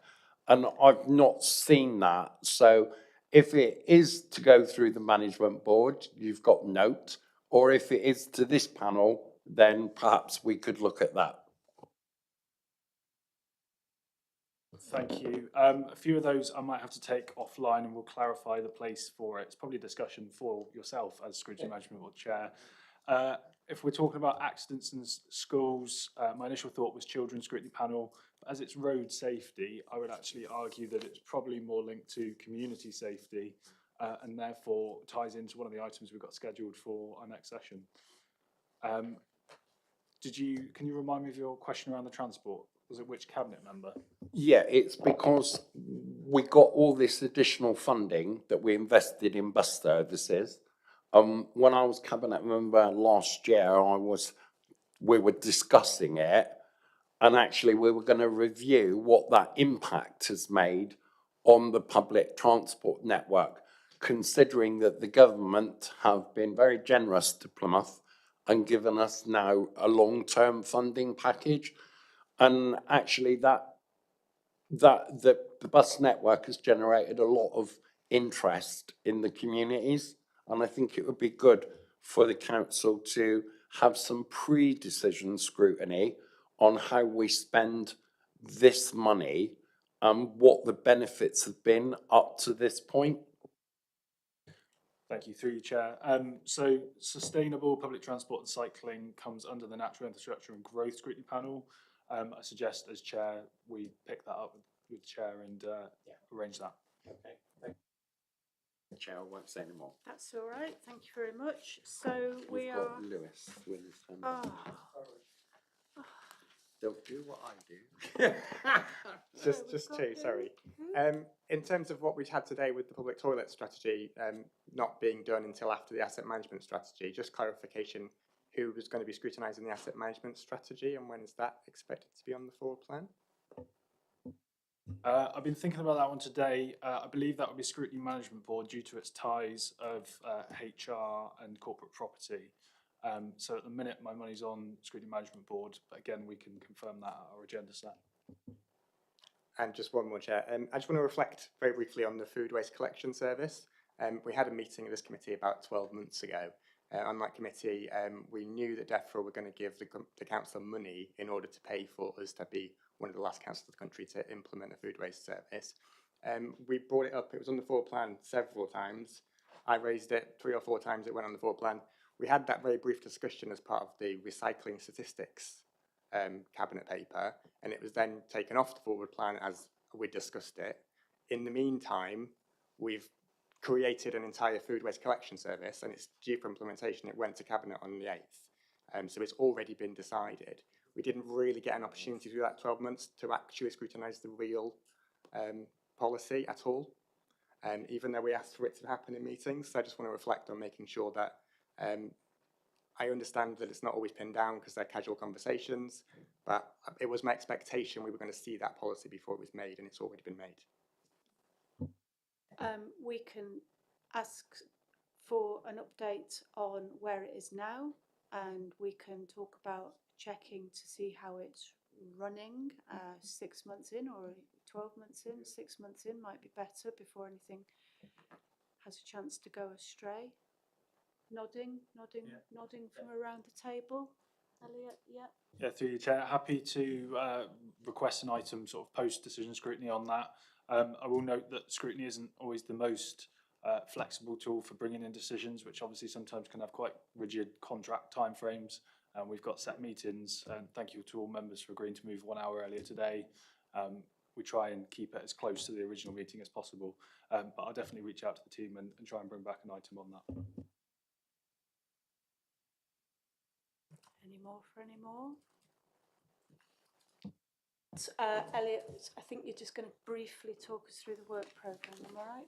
Yeah, thank you, Chair. Not really much to update on the work programme.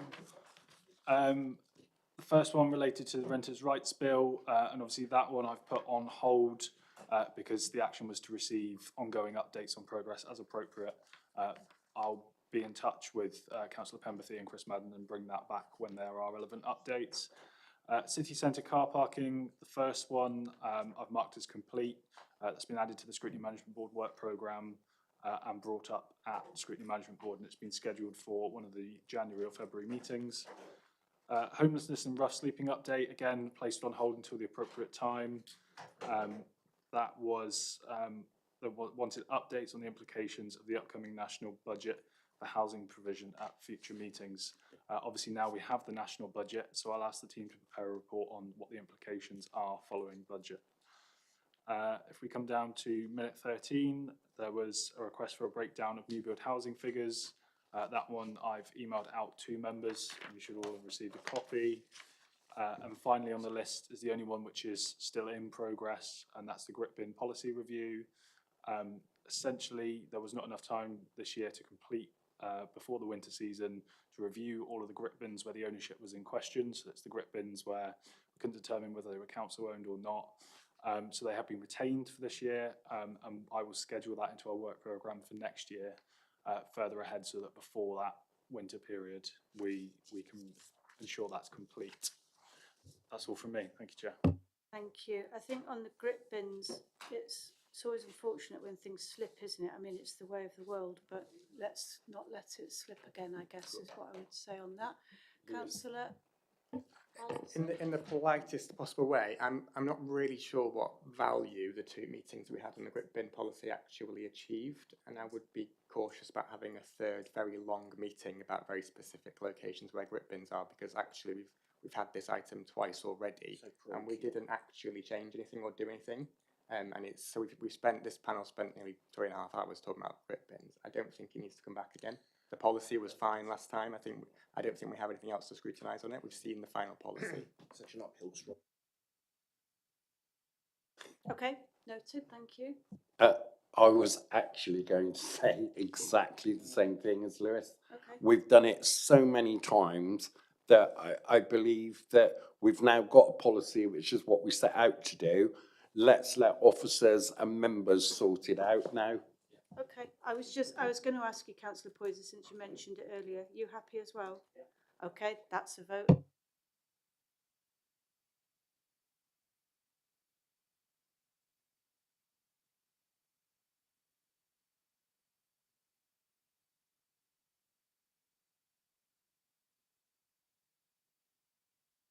All right, thank you very much. Well done, Vice Chair. Everybody, we are going to draw it to a close. I will point out it's 15 minutes ahead of schedule, so well done, everybody. Thank you for putting up with my Well done to you. efforts. Very much appreciated. So much better than the guy we had last time doing it. See you next time. Elliot, could you just make a note of that?